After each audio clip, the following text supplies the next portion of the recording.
Lost in the Paranormal, Episode 5 of the Michigan UFO Sightings and Paranormal Encounters podcast. It's not a good day to be a bad guy!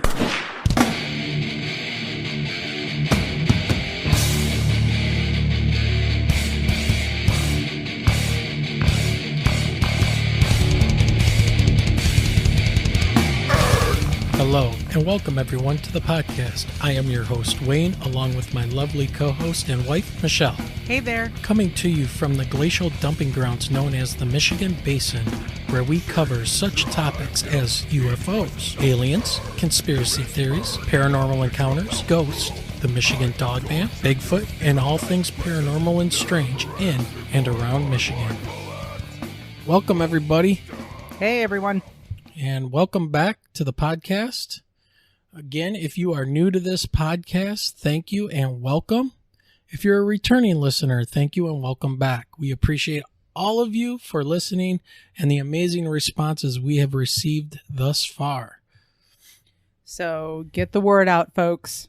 Yeah, to everyone who is sharing our podcast and Facebook group and spreading the word of the podcast, a big thank you again to everyone that's helping with that. Please continue to spread the word to friends and family that may be interested in our podcast. On our Anchor homepage, you can find a button that says support. And if you click on that button, you can make a contribution to the podcast that will help us continue to grow the podcast, make more recordings, etc. If you do make a contribution, we will put your name in the show notes and give you a shout out personally on the podcast coming up. And you know you want to hear your name read. Of course, who doesn't? That is available on anchor.fm/mi-UFO-sightings and look for that support button. Any contribution would be much appreciated.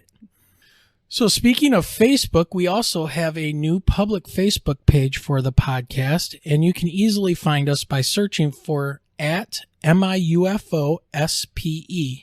And that will get you right to our new public Facebook page. Now, we'll be posting news and information to that public page and also still our private group.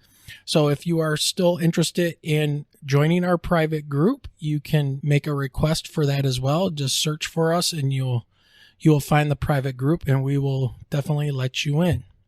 Also, again, if you have a story that you would like to tell, an encounter with a paranormal of some type, ghost story, UFO encounter, we would like to hear from you and talk to you about that. So if you want to reach out to us, you can do so at mi.ufo.podcast@gmail.com. And as luck would have it, I was able to find and book a witness to the 1966 Ann Arbor Hillsdale area UFO flap. I can't wait to get this guest on the podcast to have him relate what he experienced and what he learned over the years as he was pulled into this phenomenon. And it wasn't swamp gas. It was not swamp gas. As more and more it comes out that it was a big cover-up. So one of the things that he mentioned to me was that people don't understand the level of panic that had set upon the people of Michigan and the Ann Arbor area. So we're going to dig into this with him and much more on an upcoming show. So keep an eye out for that podcast to drop. So this episode is going to be a very different kind of episode. And we're going to be joined by Burton and Aaron from the podcast Lost in the Dark. So we're going to delve a little bit into the world of heavy metal and death metal music and the paranormal and see where those things tend to intersect. This is going to be a wild and interesting show for sure. So, we're already marking it explicit. So we'll see how that goes. All right, Michelle, I think it's that time for It is time for the news. Yes. All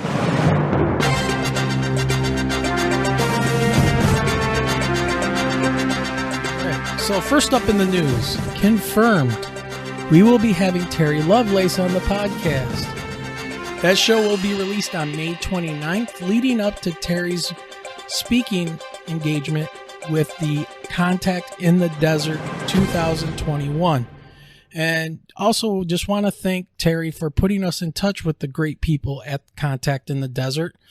And we are happily promoting their conference on our podcast and our social media sites. And this is also the largest conference for UFOs and the paranormal in the U.S. So we are very happy to be a part of that and helping out. If you are interested in Contact in the Desert, this will be a virtual event that will be held on June 25th through the 28th. If you want more details on that, go to contactinthedesert.com and that will get you all set up. UFOs, once again, are in the news. Michelle? Yeah, just after the 4th and all the little dancing Grogu's on Google. So WWJ 950 Radio has released May the 4th Be With You. Michigan reports 12 UFO sightings in 2021. Oh boy, here we go. Here we go, Metro Detroit. May the 4th be with you. Really? Yep, and then Revenge of the 5th. Oh, man. The media, this is why the mainstream media is dying. The government has come out and confirmed UFOs are real now. They're going to release this big report in June, and we get the same old kind of crap.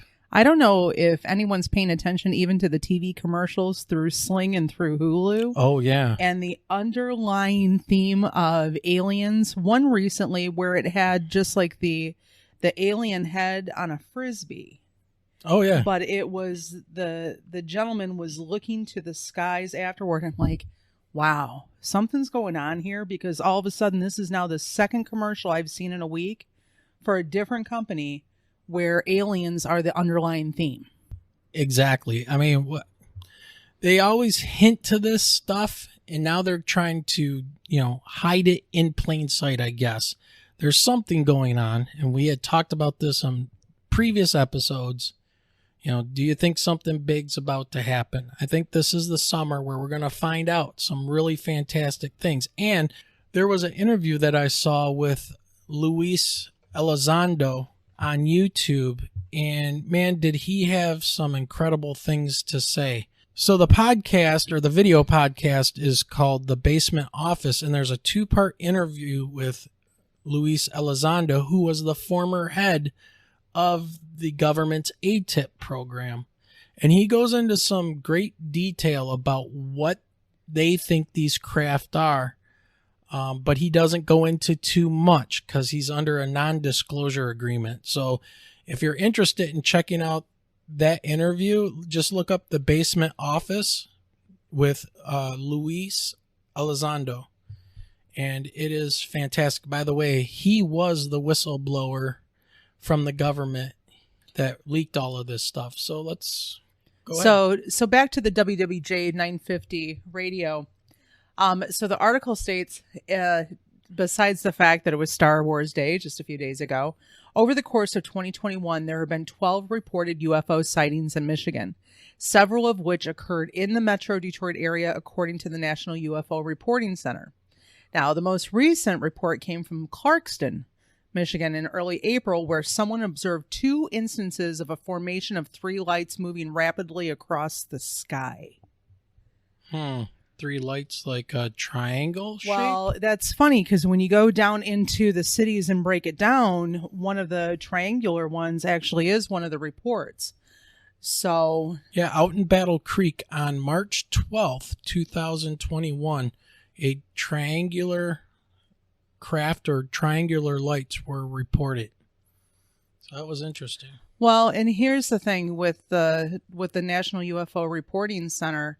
Last year, they had received about 7,200 sighting reports compared to the 6,000 from the year before. And I know that we had covered that in a previous podcast, but Michigan sightings have been on the rise over the last 2 years, logging 135 reports in 2019 and 179 reports in 2021.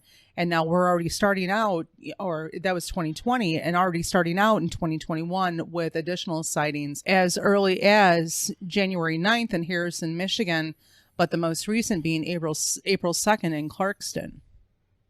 Yeah, and it looks like and everybody, I will put the link in the show notes so you can see this article on WWJ 950. It looks like out of the 12 reported already, at least 3 of them may be some type of a triangular or diamond-shaped craft. The triangle shape are out there and people are starting to see them regularly.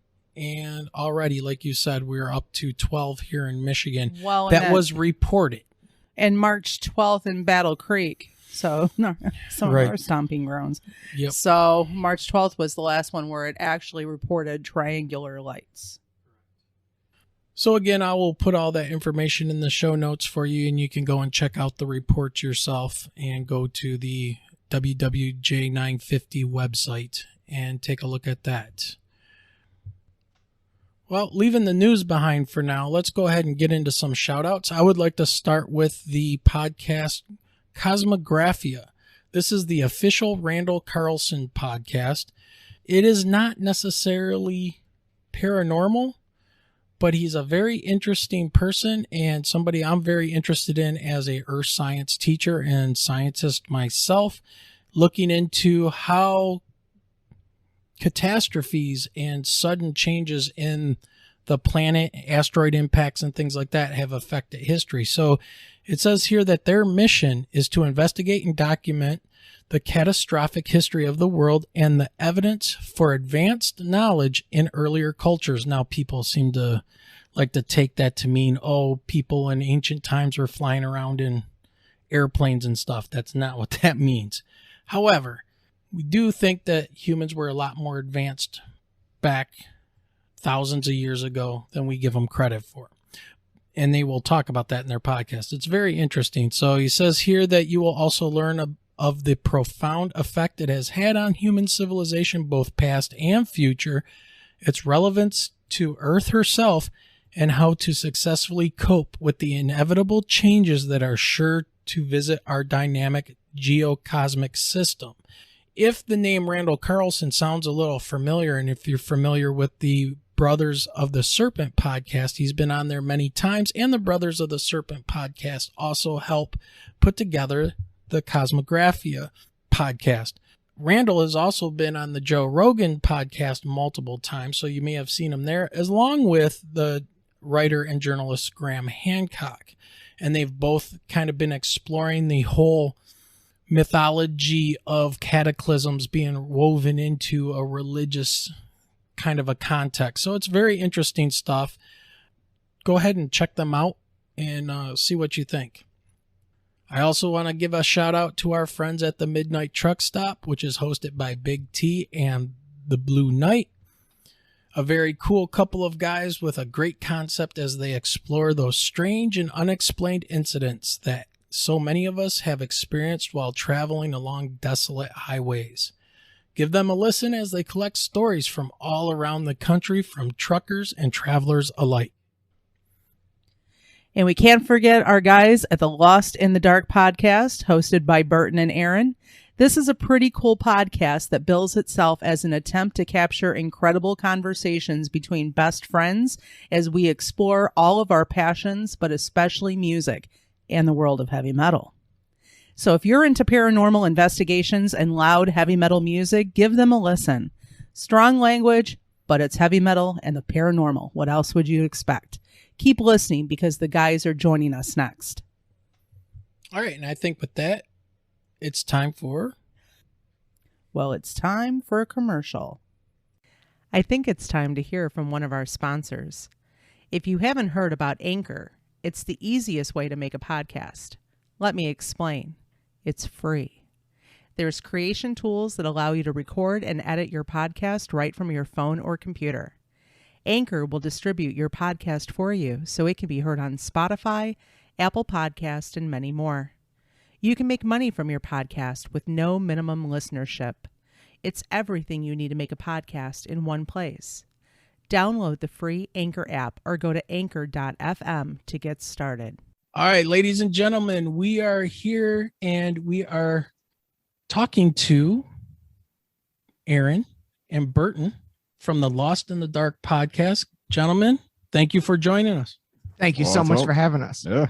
Hey, it is a pleasure to have you guys on our show, especially when I get an email from Burton talking about his interest in the Michigan Dog Man. So we're going to talk about that a little bit. So why don't you go ahead and kind of start us off here and tell us about your podcast, where you guys are from, what do you do? Tell us about your music and things like that.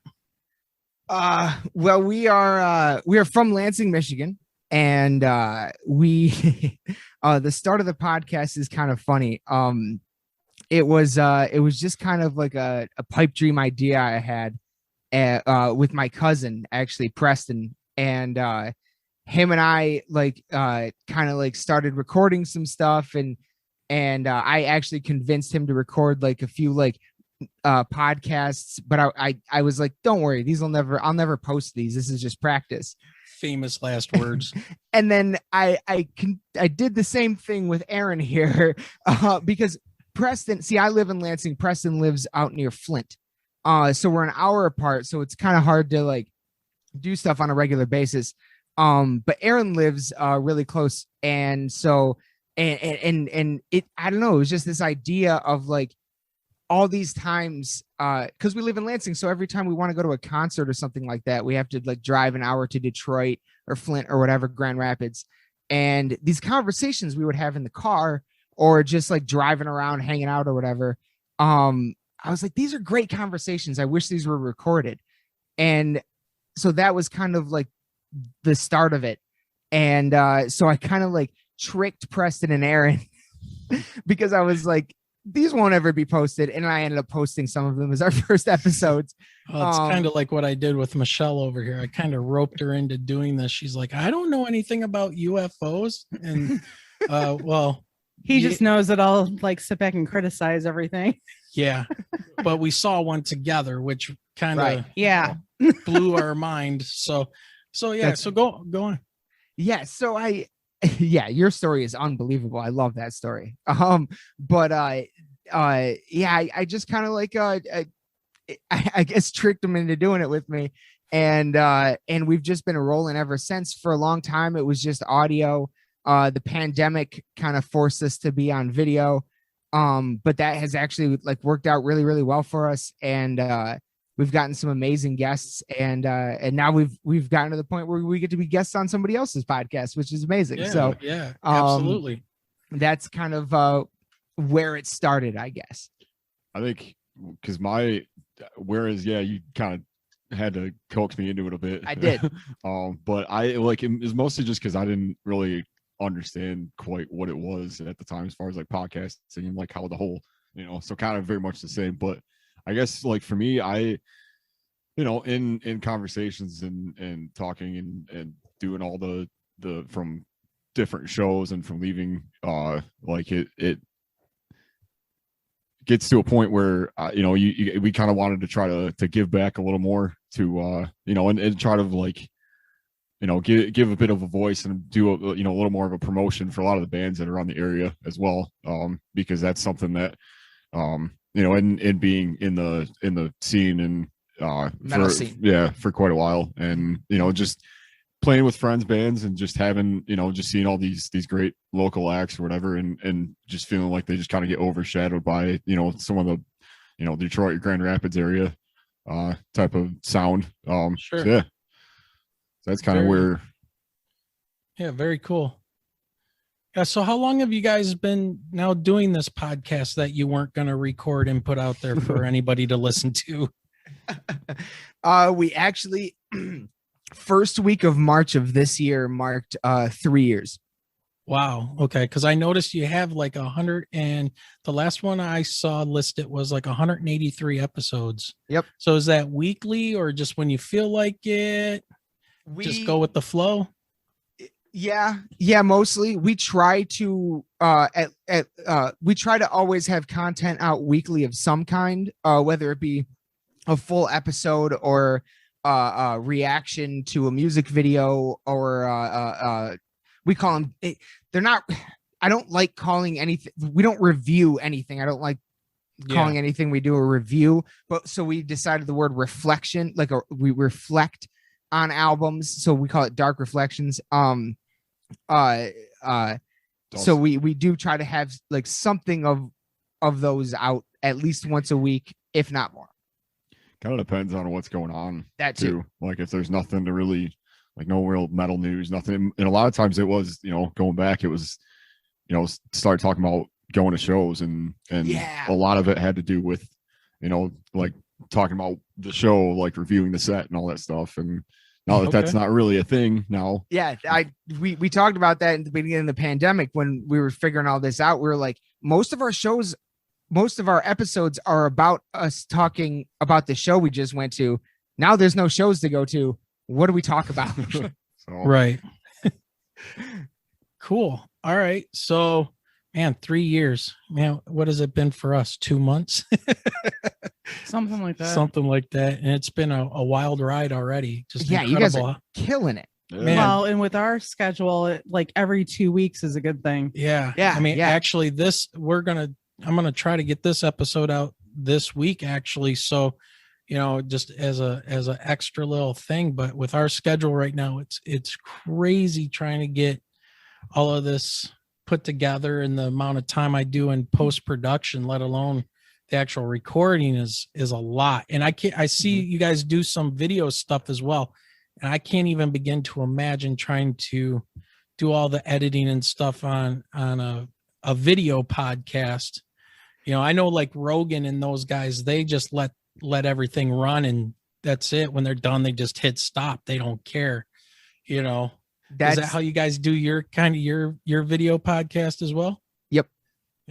Yeah. I in the beginning when we were just on audio, especially, I did edit a lot more. I never really like took anything out or anything like that. I just kind of like cleaned it up, Mm-hmm. But like I quickly discovered that editing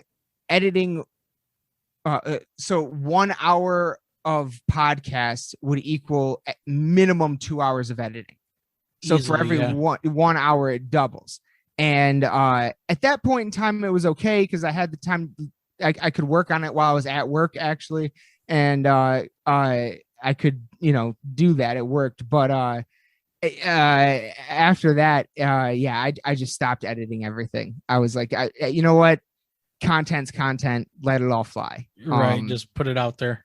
Unless if we have a guest, like the episode you were talking about earlier, 183, we were talking about Max Barr with our friends from Bog Talk and Recorruptor. There was one chunk of conversation that everybody did ask me to edit out because it's something that will potentially be revealed in the future that we're all working on together now. So there is that. But besides that, that's the first time I've had to edit any. I haven't edited. That's the first video podcast I've edited, I think. Okay. At all. Yeah. Yeah, they're like, dude, spoiler alert. Yeah. It's such a spoiler alert. Just remove it. Let's not talk about it. Yeah. Cool. All right. So, and I know our audience is probably wondering, what does this have to do with UFOs or paranormal or anything? Don't worry, people. We're getting there. There. So, when did you start having an interest in heavy metal music? So, I know when I got interested in it, it was a weird time in my life that was going on, and just happened to have that one friend at a certain time that said, "Hey, check this out." And I was like, whoa. And it was Iron Maiden, and it was the one with the trooper and Peace of Mind. It's mine. Yeah. Right. And I was like, whoa, hold on. What is this stuff? Because I was living at home with my mom and my sisters, and they were all disco junkies. And all the closest to any kind of heavy metal or anything that I ever heard was Boston. More Than a Feeling, that song that makes you think you can sing sometimes. And Right. You try to sing along with it and you find out how badly you can't sing. It's a good Right. So karaoke hit. yeah, the karaoke hit where you're like, no, everybody leaves the bar. You might have one person there and it's your mom going, yay. Right. But like our first show we ever did at Blondie's, you know, back in the day, the pit from hell. But anyway, so again, what was it? When did you start having your first interest in heavy metal music?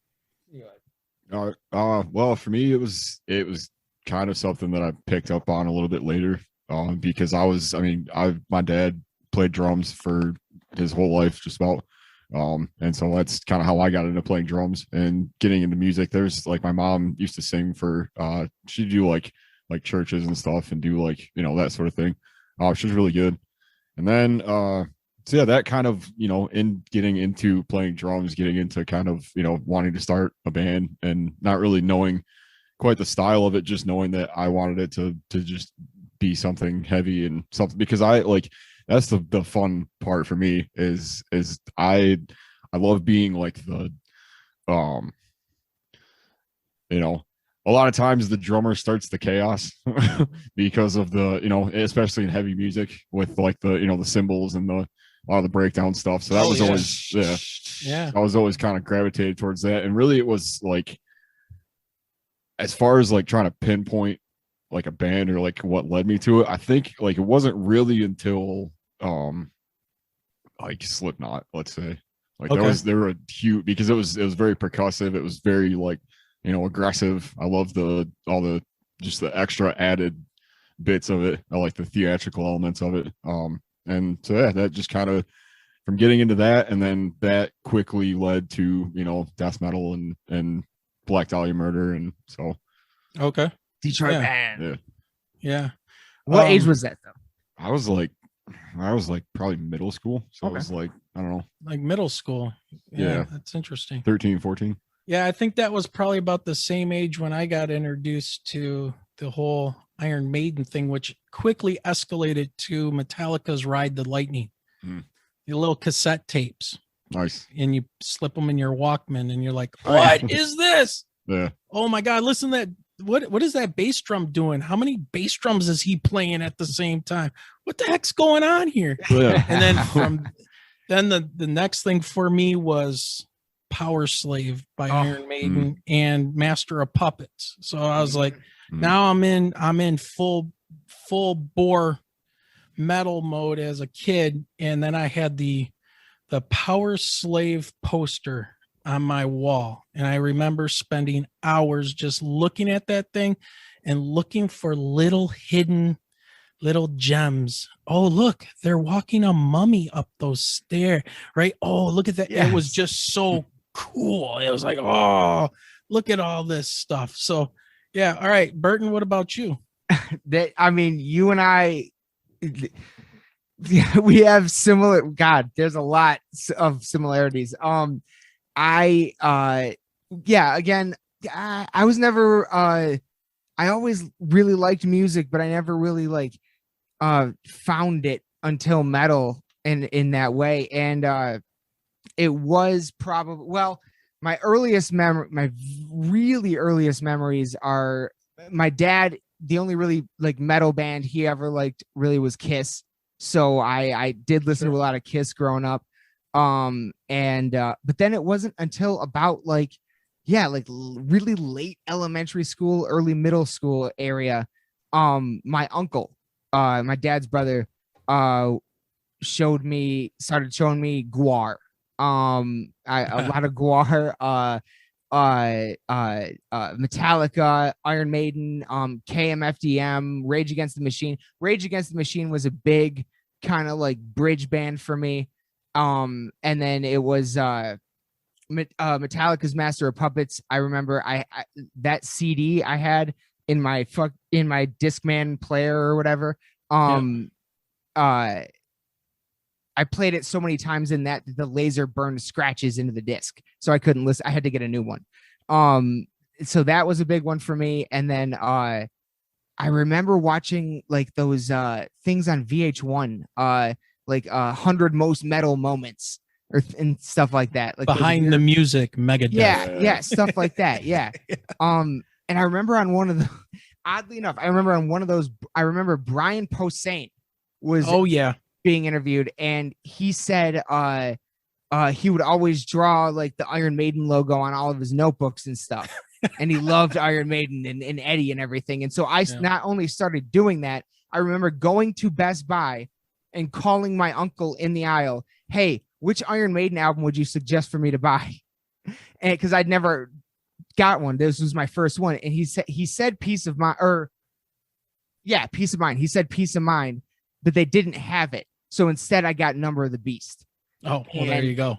To this day, it's still top 3 albums of all time. Like, so that was really like the start of it, was like early middle school, about the same age as you guys. Those bands. Yeah, it's those kind of, and I was in this is 2005 and I'm in middle school. Listen, everybody else is listening to In Sync still or whatever, and I'm listening to Iron Maiden. Yep.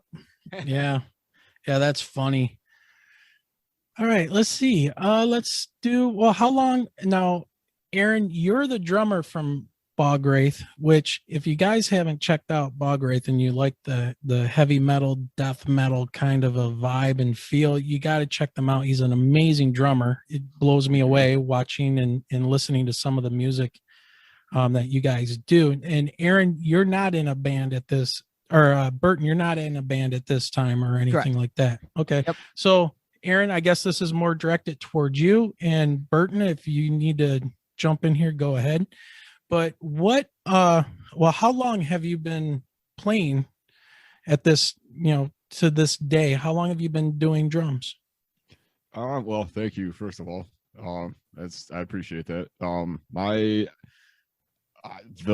feel like I was about 8 or 9 when I got my first drum kit. I'm 27 now, so just turned 27. Yeah, we're up 2 here days ago. celebrating his birthday. Yep. Macking out. He's a youngin. Yeah. Yep. 25 till you're 30, so Yep. it's all good. Yep. Then you start counting backwards. Yeah. I'm really 8. I act like it. I just say that I'm 29 with years of experience. There you go. Yes. So yeah, as far as I started when I was younger, and a lot of it had to do with my dad. Like I was saying, he was a big, he's always really into, trying to get me into all kinds of music and really, just appreciating it for, you can have your favorite stuff that you do, but you can also, just enjoy music. And so it's something I've kind of had to learn a bit, because for a while, especially being, early on, getting way into heavy music, you got kind of the blinders on a little bit. You're like, I don't want to listen to anything else, and then like you miss out on so much of it. So that's I think what kind of led me to it, if that was a question. Sorry, I just kind of spiraling through it. Like what I think what really led me to it was just a lot of it was the live part of it. I always, especially from early on, I just really enjoyed, like talent shows, and played a few of those in like middle school and high school. I always loved doing that. Just being on stage really it was just a big rush for me. It's something that was like, I can't really compare it to anything else. And now that's not really an option right now. It's been pretty tough. Yeah. Do they still do things like when I was on the scene many years ago, there was always the Battle of the Bands thing? Do they still do that stuff? Yeah. Well, there was Okay. the Q106 up here. Those A local rock station in Lansing. yeah. Okay. They do like a homegrown throwdown is what they call it. I don't know if they might have changed the name of it. But I think we were on the one 2 years ago, and we did a pretty crazy Chumbawamba cover of Tub Thumping. When I played it once, I think there's like a demo of it somewhere. It was ridiculous. But yeah, there's I think they still have those. There's a couple others. Yeah, they do still do some Battle of Bands. Yeah. Okay. So. Yeah. You talk about covers. We never, when I was in my bands, we never did any covers, but every once in a while, when we wanted to mess with people's heads, we would do the first few bars of Rain and Blood. Oh, there you go. Slayer, right? Yeah. It'd be all quiet, and then the drummer, we'd look at the drummer, and it would be dun dun dun Yeah. And then you would hear people start, what? Dun, dun, dun. And then just come in with the guitars. Yeah. And that was it. And there was blood everywhere. And then we'd go into one of our songs and they were like, that's cool. That is awesome. So, we'd hook people like that sometimes, but we never played covers when we did our rehearsals. Every once in a while we did, but covers was never a thing because we always had it in our mind that if we played out live, it had to sound just as good as anything we recorded on a CD. Yeah. And we wanted to be, that tight as a band. And then, that was one of the compliments we always got as a band was, can't believe how tight you guys are live playing, And so, because you want to give a good show, but you also want the music to sound legit, Yes. So that's I mean, a lot of times when we're just jamming and kind of messing around, like that's really the only time when we'll, go off into whatever song. A lot of times it's not even metal. It's just messing around at practice or whatever. But like that's something that, especially with the imagery and with everything else that's a part of our sound, that's one thing that we've been trying to do a lot more with, as far as kind of making it more of a show, making it kind of more of a showcase rather than just like a band that's on stage playing. Because there is a lot of cool, my singer Alex is insane with his lyricism and with his just some of the stuff that he is able to write and just the detailing in it, and it definitely complements our sound a lot. So we've been trying to add some different, like, smoke machines or some different lighting or just some thing to kind of bring the songs out. So give it that dark kind of creepy vibe, yet still be a tight band and deliver that music. Yeah. Awesome. All right, Burton, what about you? You playing any instruments? Done anything? Oh yeah, I just bought like 4 guitars in the last month. It's insane. Hey, there you go. Not that many, but yeah, no, I have played guitar on and off since I was probably around the same time when I was like 13, 14 years old. But I say on and off because it really is like there were a handful of years there where I didn't. But then at the top of this year, my personal like hero and idol, favorite person, one of my favorite people ever to see play live, Child of Bodom, Alexi Leho of Children of Bodom, passed away. He was absolutely my guitar god, and so since then, like his passing just like really reinvigorated it for me, and I've been playing constantly all this year, and he was a fantastic fantastic guitarist. Yeah, he was modern day Randy Rhoads. Like he was absolutely unbelievable. And I saw him playing. I saw every single Children of Bodom show in Michigan since 2008, 7 or 8, something like that. Okay. I never missed one of their shows. They were absolutely one of my all-time favorite bands. And so I've been playing a lot of guitar, but back in the day, my cousin, the co-founder of this podcast, of Lost in the Dark podcast, Preston, my cousin, we had a band when we were kids called Vaccination with an X. And the first song him and I ever wrote together was called Lost in the Darkness. And so that's where the name of this podcast comes from, actually, is from the first band that him and I were ever in together, from the first song we ever wrote. And I've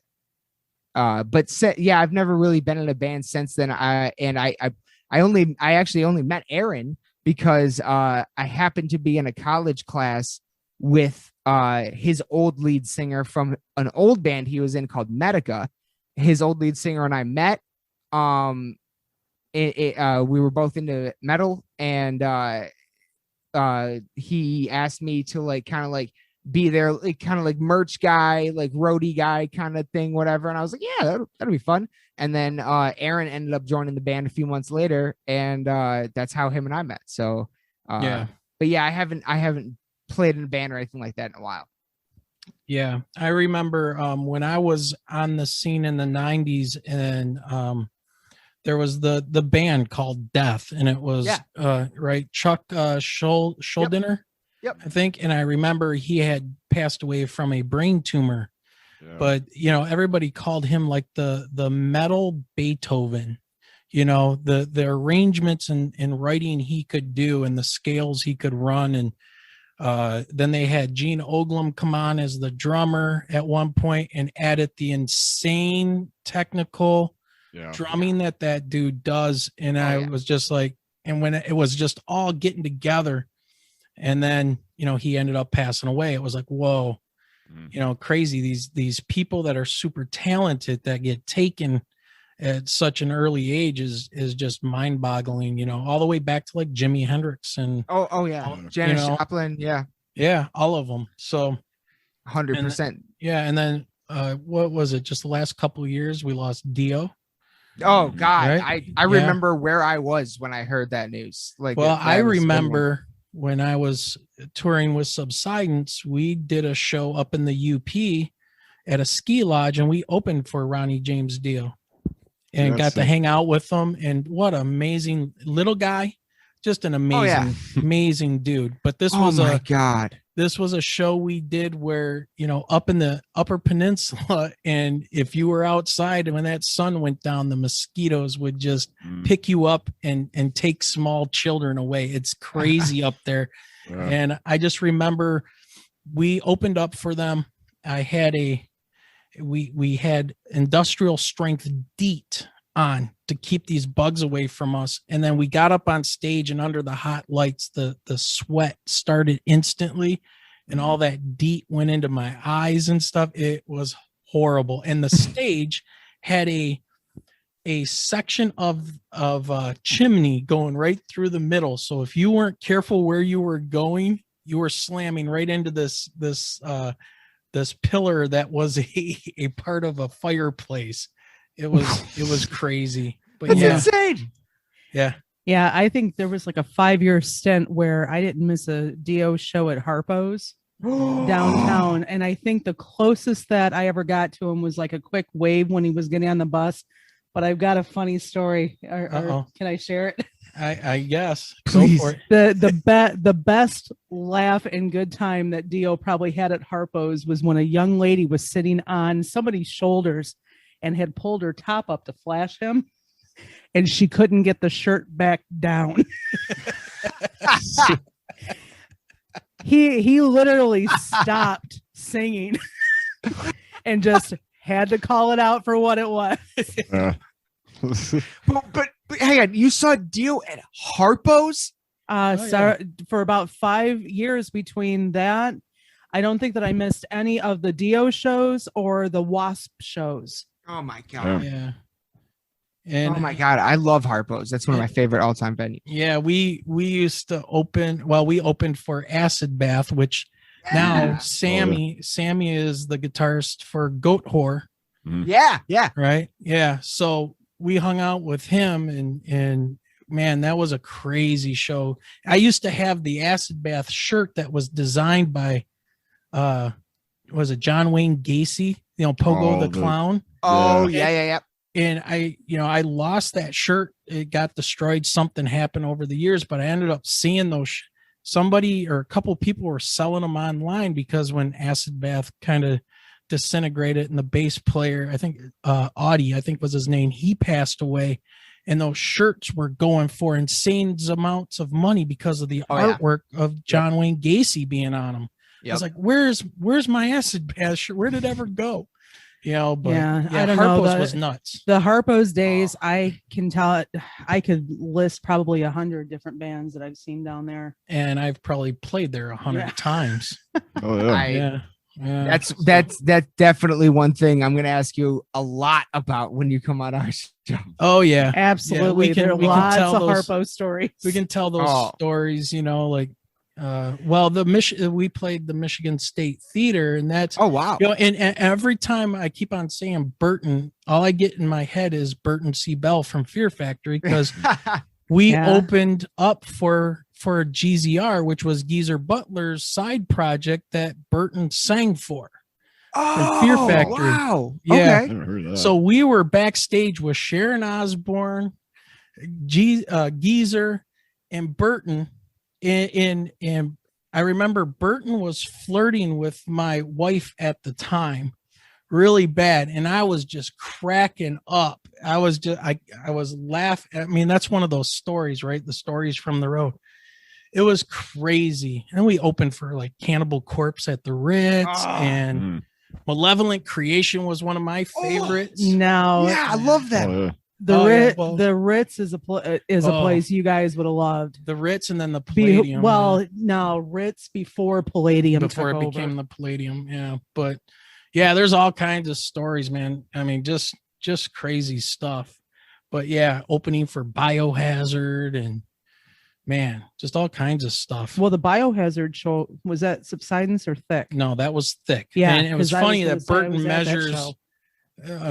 Burton was mentioning Rage Against the Machine, and that's, you know, when Subsidence ended, all we did is our singer had left, and then we were like, let's do something different, because I was more into, instead of speed playing and doing the fast scales and stuff, I just loved the meaty, you know, just the thump of just a heavy guitar with some syncopated rhythms in there and some off time stuff. And it was like, let's get some dude that can rap.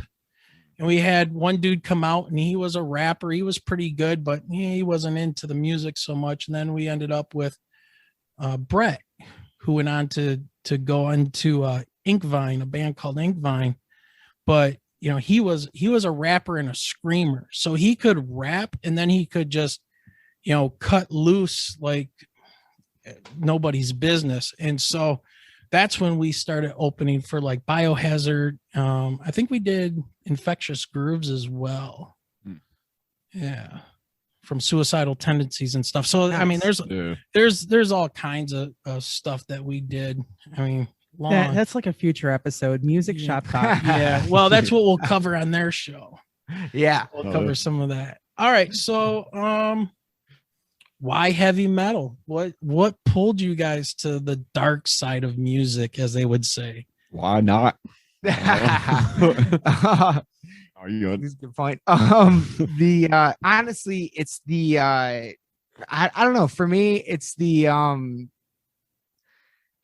it's kind of like the rawness of it. Like it just feels more real to me. And like I can't remember, was it in I think it was in the documentary Metal: A Headbanger's Journey or something like that. It was somebody said it was like the reflection of the dark, like it's still the same artistic reflection, but it's the reflection of the dark side of things. And that really, like, that attracts me to it. I was already into it by the time I heard that, but that's part of it for me. And like, just, I don't know, like the aggression and the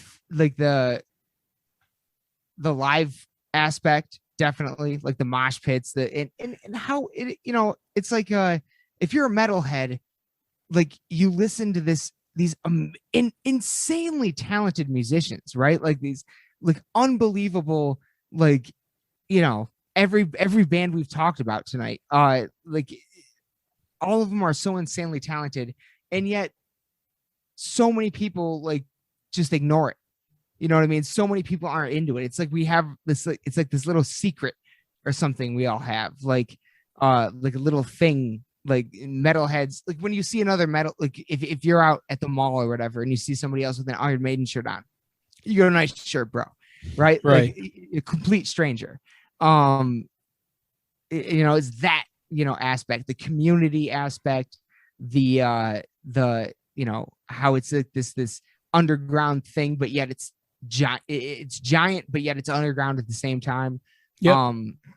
And how just like multi-layered it is musically, especially nowadays with 10 million different subgenres. Like any version of it you want to hear exists, and you can love it all. You know what I mean? Like I feel like the walls back in the day, it was like, if you like this, you can't like this. You know what I mean? Like you're a poser. You know what I mean? That kind of stuff. And I feel like those walls have been really broken down through things like Spotify and social media and stuff like that, because there's so many different subgenres now. It's like you can't like not like all of them or none of them or whatever. Like you can't just be like a elitist for one of them. It's just too many.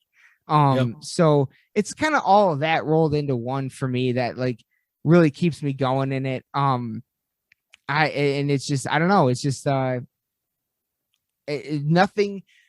When it's 90 degrees outside and I'm driving in a car and I turn it up to 11 and it's just that right song and I still get goosebumps even though I'm sweating. Like it's just that visceral emotional thing for me. It hits me in the core. So and it always has from the first time I heard it. So that's I just kept going with it. Yeah. I guess that's why for me. All right, Aaron. Well, I was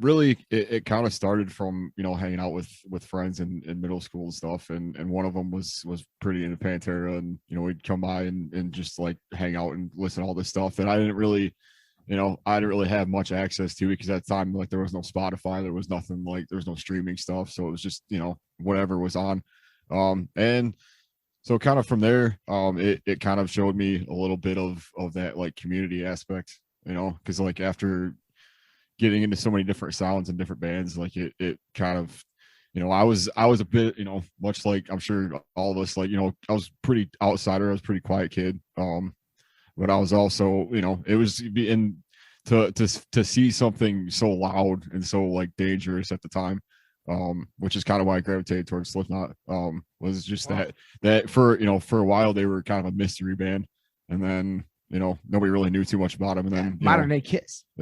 Yeah, in a lot of ways. So yeah, like for me, it's a lot of that. It's there's something about the imagery of it that's just the twisted nature of it that's just cool.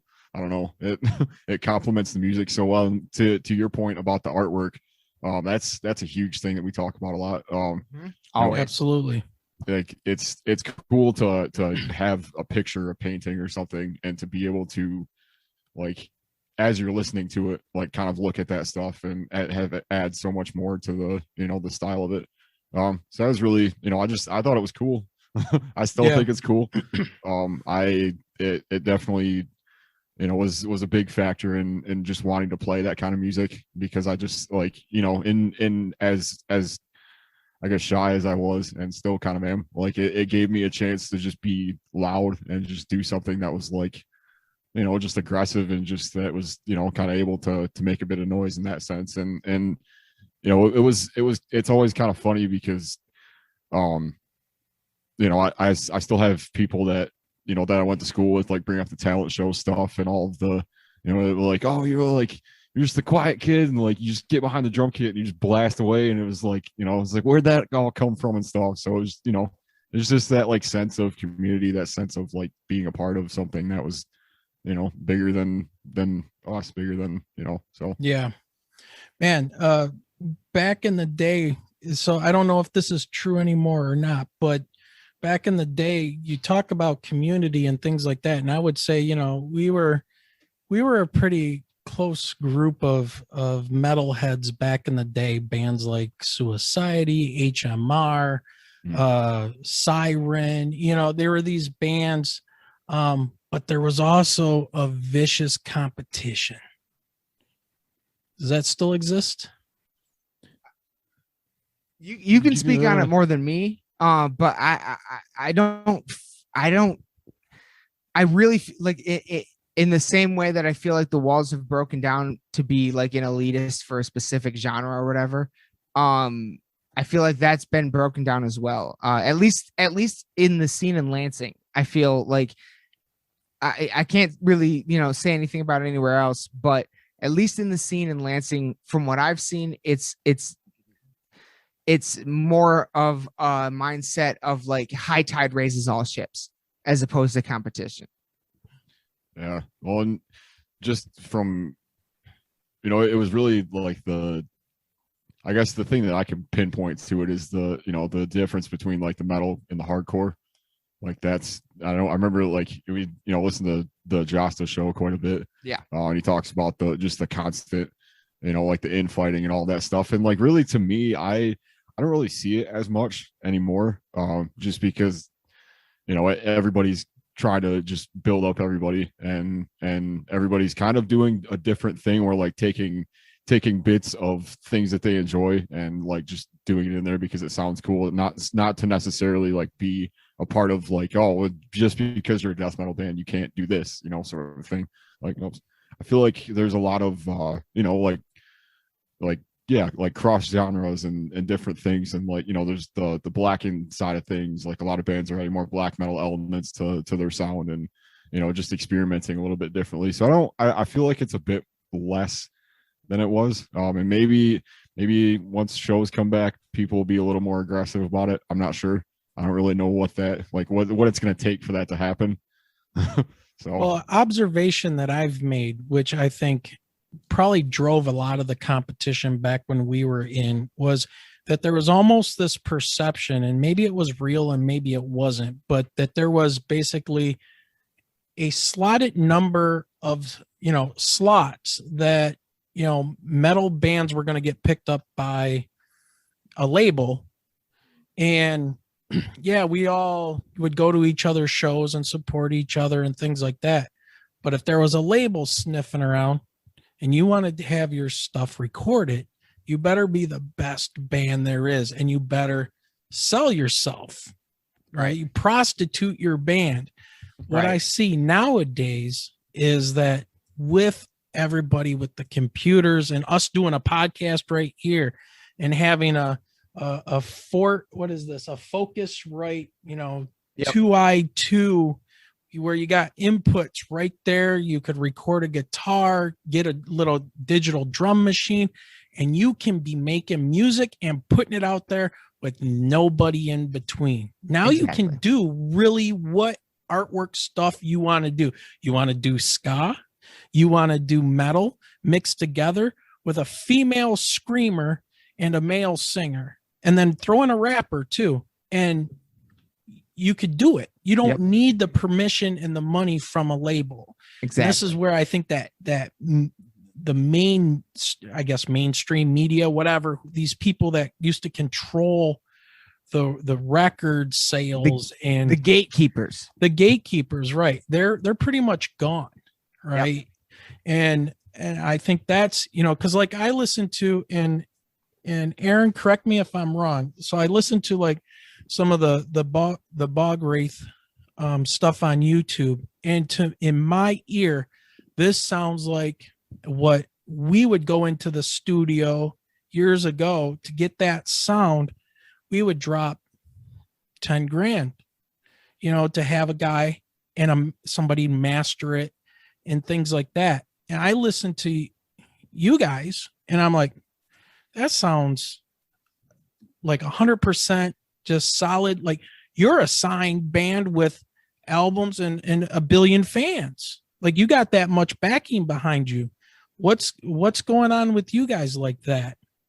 Well, a lot of that is credit to my guitarist, Julian, who is, I mean, a few of us went to school for audio production, and so all of us kind of have the knowledge of it, but he's really the one that, you know, we do it all through Marshland Studios, which is his like home studio, really. Got a live, that's where we practice at and all that stuff.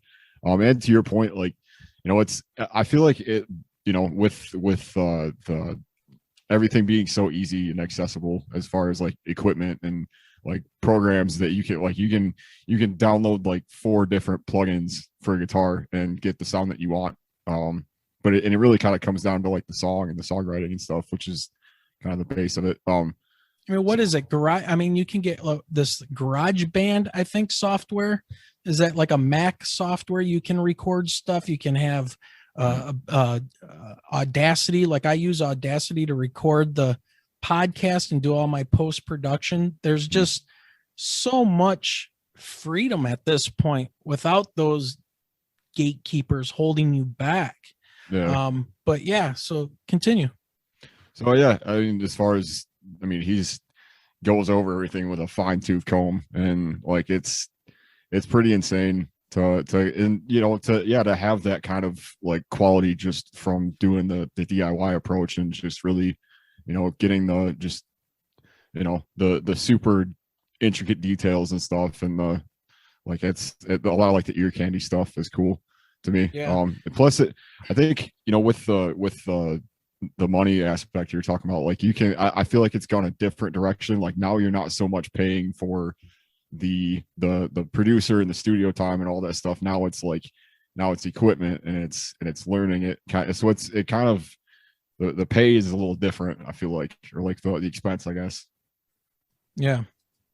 Yeah. I just, another thing too, is I think you hit on that word time, right? Time is money. And I remember, if you wanted 10 hours in a studio, you better be ready to drop $1,000, right? Yeah. And that could, you didn't have time to figure out what did this sound like and do this and do that. It was like, you better have an idea so you don't have to spend the money and waste the time. Yeah. And, so I don't know, Burton, what do you got to say on that? Anything? I think it's like the ability. I'm the same as you, like in some ways, because there was a time back in the day, in early 2000s, where I would hear a lot of bands like demo tapes or demo CDs or whatever, and it would sound like it was recorded in a garage. It would sound like that. And then, especially since I started this podcast and really like wanted to make it a platform for like local or smaller bands or something to like jump off, give anybody, we have an open door policy. Anybody that wants to be on Lost in the Dark can be. Ever since then, and I've been hearing a lot of like bands' first releases, like with the one we talked about earlier with The Suffocating Lie, like that first album, I was in like the reflection that I did, not the review, the reflection. I was like, this is your first try. Like, this is your first try. Like, sounds like you're like an album that should be on the regularly played on the radio already. Like, it's insane how the DIY approach has evolved and really come to a point where you don't need anybody anymore. You can just make something, make it sound awesome, and put it out, and it'll go from there. All the good stuff rises to the top. So if it's good enough, people will find it eventually. It also leaves it for a lot of like oversaturation and a lot of really terrible sounding bands as well. They get kind of lost in the mix with everything else. So it's, I don't know, and that's kind of, especially going forward and trying to find new bands. And I mean, I feel like doing the podcast really helps with just keeping my ear to the ground as far as just new music and trying to hear just all the new releases, just to have something to talk about, really. And just to kind of be a little more involved with the extreme metal scene, because there's, with that, there's quite a bit more. There's Bandcamp, there's Patreon, there's all this other kind of like revenue stuff and ways to support other bands and do that. So it's, I don't know, it's cool. I feel like the digital thing, like because it's kind of the only real sense of I guess like promotion that I've seen, because I'm kind of in a lot of ways a product of the MySpace era as far as bands go, and as far as like trying to do that promotion wise. So it's kind of the that same effect of like everybody has a band page, everybody has, and it's like trying to stand out and stick out and stuff. So yeah. Yep. So let me hit you guys up with this question. It just popped in my head. Back in the day when we were all metalheads and we would get the looks from people, you got the long hair. In my case, it was a long mohawk, and I was wearing the Deicide shirt that said Deicide, the end of God. or the death of God, right? Offensive upside down crosses and pentagrams. Yeah, he was always great to take out to dinner with his mom. Right. But it was my experience in listening to this music, and I heard it, and I can't recall the name of the music video that Bog Wraith put out there. It's off of an EP. It just recently came out in 2020. Putrid or Putridity. There you go. That. And I'm listening to it, and I'm like, there's like 10 different time changes in this song. I'm listening to it, and I hear that opening, where you're playing the drums, and I'm hearing the noise in the background, and you're kind of leading in, kind of like a Am I Evil Metallica kind of build-in. I was like, I want to clip that and use that for an intro to a podcast. That is like the best intro. I'm like, that's cool. But back in the day, it was like, if you looked funny, you are just some dumb drug-addled brain, right? And here I was into math and science and looking at metal. And when you dig into that metal, you find that how technical it is and how talented these people are. And I met so many people in the scene that were just down to earth. You'd be afraid to walk up to them because they look like they're scary as hell, right? Yeah. Massive introverts, right? You just don't mess with me. They give you that resting bitch face look, and then you talk to them and you find out this dude's a physicist. Yeah. Right? Yeah. Right. And it's like, I would talk to some of these guys that I met on the road and other bands and stuff. I'm like, these dudes are smart. They're nothing like what people think. Right. And I don't know if it was always like a big middle finger to everybody that would like look at you and be like, yeah, I'm not what you think. It was always, you can't judge a book by its cover kind of a thing. So I just as an observation, when I listen to, especially now, this extreme metal, it's not a lot different than when I was in, but it is different. There's all kinds of time changes now. And I remember when Meshuggah came on the scene, I was like, oh, what is this? What is this? Oh my God. What timing is that? Where am I? I'm okay. Yeah. Cool. Right. And the drummer is sick. I mean, it's like the dude's got calves the size of bowling balls, and he can go for 5 hours straight. Like, and he's looking at you like nothing. And then you talk to these guys and they're like, well, this is the way it works. And this is the time signature. And it's, the Fibonacci sequence. Right. And you're like, okay. So what is your experience for you guys in that same kind of an observation? Like, what have you noticed? Like Burton was just talking about being in a college class, right? Now people think heavy metal and extreme metal, death metal. They're like, yeah, they're not going to college. They're not doing nothing. They don't know anything. They're just playing this loud noise, nasty sounding music. All right. Well, you play a set for 45 minutes where you're doing blast beats and trying to keep everything together. And you let me know how dumb I actually am. So what do you guys make of that? Well, real quick, what's funny is that college class you just referred to was actually called Rock and Roll History. Hey, there you go. So that's kind of cool. That is cool. But go on, Aaron. No, I took that same course too. Yeah. Man, that's a good question. Yeah.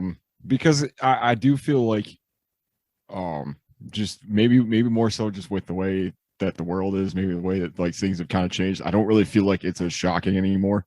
I mean, but I also feel like you definitely notice it.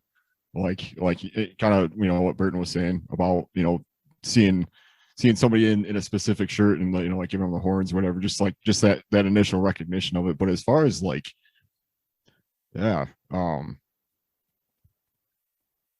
really know. As far as trying to think of like any times where I've had personal experiences like that, where it's somebody's like shocked that, that somebody like went to school or is like, and that's, I feel like a lot of that has come with how everything has to be so DIY now, or everything is so like, everybody's trying to do everything themselves. So you have to be kind of smart about it. and especially with the business side of it as well. You know, you get a lot of offers for like artwork and for, you know, like video stuff and payment and all that stuff, and you kind of got to know what you're doing, and like, you know, kind of like to pay attention to that sort of thing, whether or not you're getting the raw deal, I guess. So yeah, I don't know. What do you got? That's a tough question. Yeah, it is. It's Sorry for the interesting. tough question. Oh, it's got me thinking about it because I didn't really. Yeah. It's not something I really think about as far as like the modern times with everything. Right. Yeah. I mean, yeah, I would say like, well, there's this great scene. If you've never seen it, you totally got to watch it. Metal: A Headbanger's Journey. That documentary is like the documentary of metalheads. Like it puts in it makes what we love make sense to everybody else. So it's like it like anybody that doesn't get metal, you watch that and you're like, okay, all right, I see what you guys are doing now. I get it, at least. And there's a great scene in that documentary where it goes from Beethoven. It's like Beethoven playing the piano, and it perfectly bleeds into Eddie Van Halen's Eruption solo. And it just shows that like metal takes so much from classical music. There's so much like it's that is such a big element of it when you really look at it. Like you know, especially when you get bands like black metal bands like Behemoth performing with whole fucking symphonies and stuff like that. Like it's just like the whole thing. Like I think people now are recognizing it more than before, for sure. But having said that, you know, I wear, you know, I got like wallet chains and stuff like that. And I walked into a store up here earlier today, and someone's in the store, the guy working the store or whatever was like, "You have so many chains on." I was like, "Yeah, all right."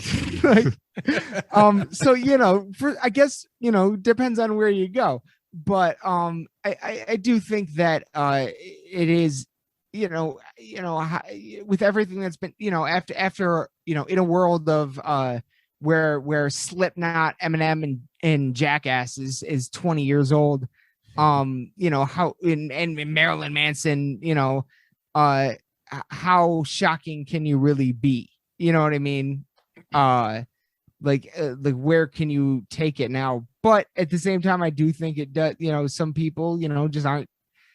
They've never really been used to it, so it still can be to some people. But yeah, I guess I do think that it the perception of it has evolved quite a bit. I think, and at least to me, maybe it's different for other people, but at least to me, I think the perception of the music has evolved a bit. And you know, now we see bands like Lamb of God, Slipknot, Metallica, Megadeth, all these bands getting nominated for Grammys and things like that. So you know, as much as I dislike the Grammys, I do think it is starting. Finally, people are recognizing the talent that is here, and yeah. I think it's starting to be seen a little bit more. That was kind of what I was going to get into as far as the technical side of it that you were talking about, like too, and really that kind of, I think you can say that about the like the artwork and the imagery and stuff. Like you can get what you want out of it. Like if you're just looking for the dark imagery and stuff, like you can find that. But there's also, you know, there's the side of it where it's I mean, I guess Hatebreed is a good example. Yeah, you know, it's a positive music for negative people or something. I don't know. I don't know if that's what he says about it. And that's something that I feel like is kind of changing a little bit. And as far as like just the, you know, the idea that just because it's an aggressive song or it's about this, that it doesn't need to be negative. Yeah. Right. And I guess kind of talking about the technical side of it, that's something that it's weird because it wasn't really until listening to like, getting into like Cannibal and like Deicide, that like you kind of at a certain point you kind of have to slow down and like actually listen to it and like listen to like the music and the like the notes and the like the progressions of it and stuff, and to actually to try to understand what's going on rather than just hearing like just white noise or just a lot of sound at once. So I don't know. That's that's some good points there. Man, there was somewhere else I was gonna go with that. About the crossovers and how open in the Grammys. So I remember the very first time they had a hard rock or a metal Grammy, and it was Metallica up against Jethro Tull. Oh, God. That's what I looked up. Get out of my head. I'm like over here going, okay, the year that Lars Ulrich was throwing a fit on TV. When isn't he throwing a fit? Yeah. No, but it was when Jethro Tull got the award for the best heavy metal album. Yep. And they had a flute. It was a flute. Yep. The song had a flute in it. Yes. That is the year where the Grammys became illegitimate for every metalhead in the world. Yep, absolutely.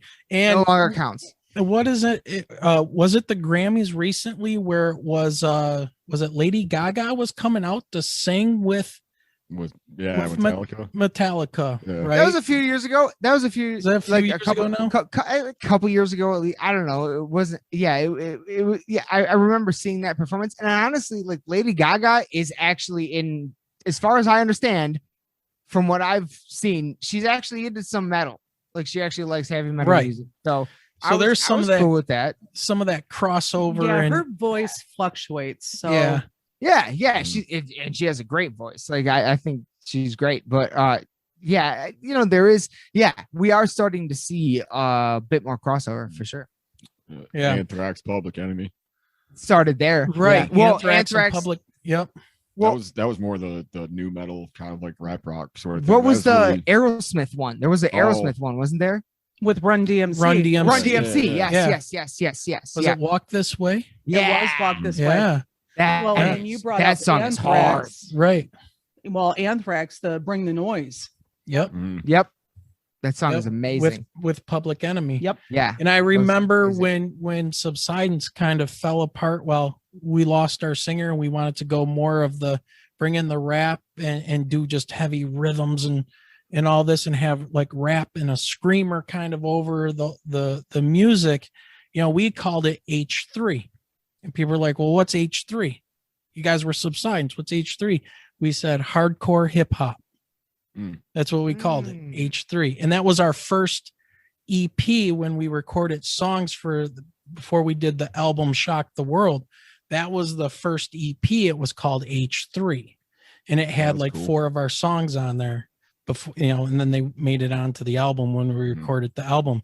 But, everything started to cross over and bleed over. Now, like one of my favorite bands is the band Draconian, where you have heavy growling yet slow kind of a melodic music, and then you got the growls over it, and then you've got the female aspect of the voice, or like Epica, right? You got the growls with the speed metal, and then Simone comes in and is doing opera. Yeah. It's like, oh my God, what is happening? And then it's like, this is awesome. Right. So yeah, cool. All right. So we got to get down to the question and the line of talk that everybody's waiting for.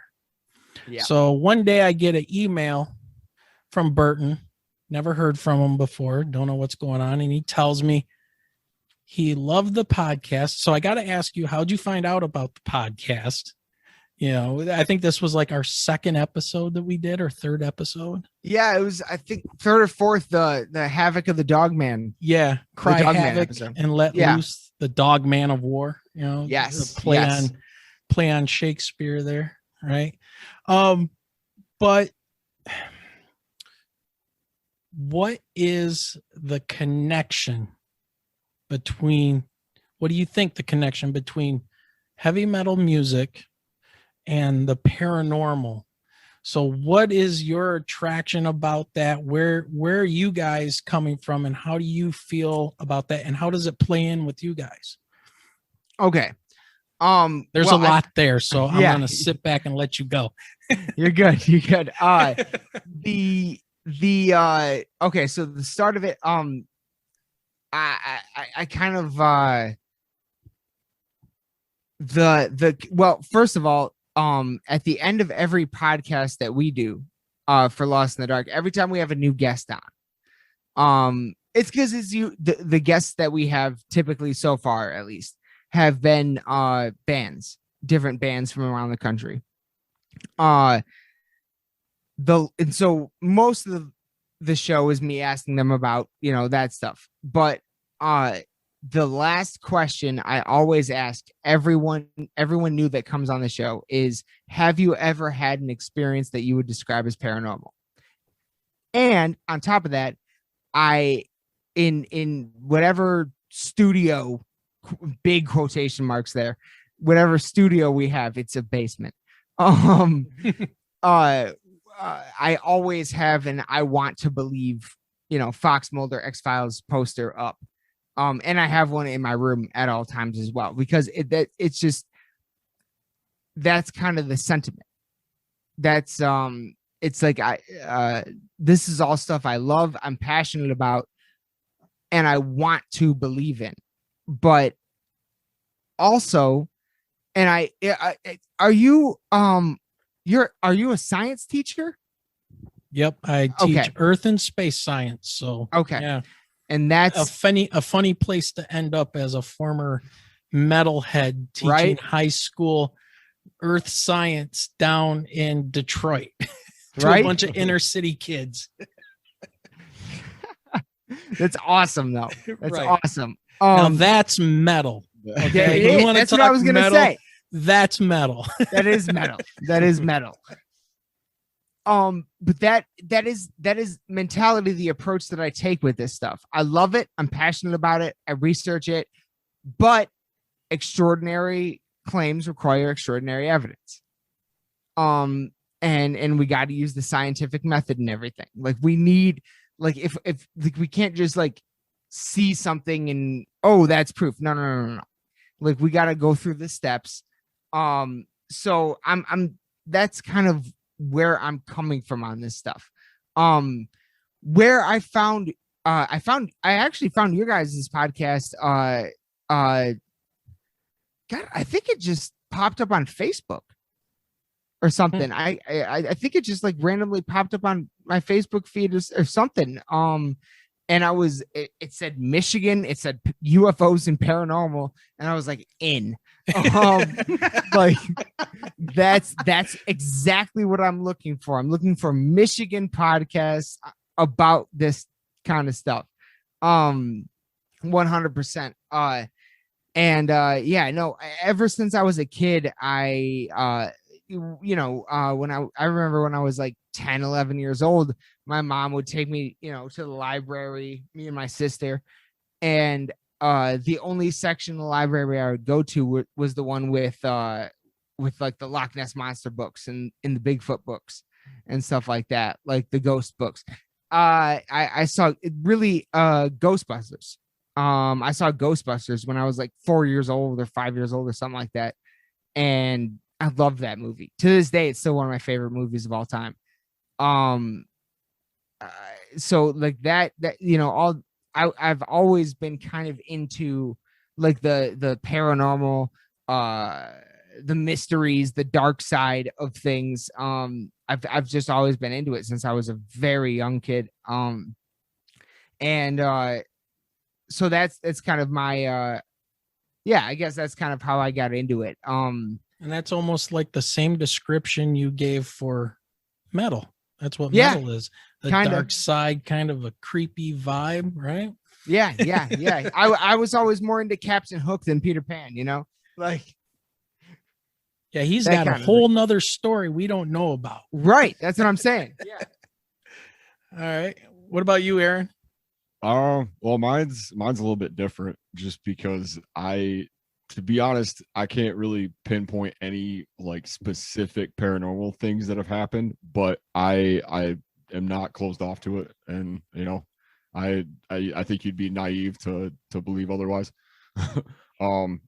But also I think it kind of came from as far as like tying it back into music and how it, because I really kind of got into both like horror movies and like heavy music kind of around the same time.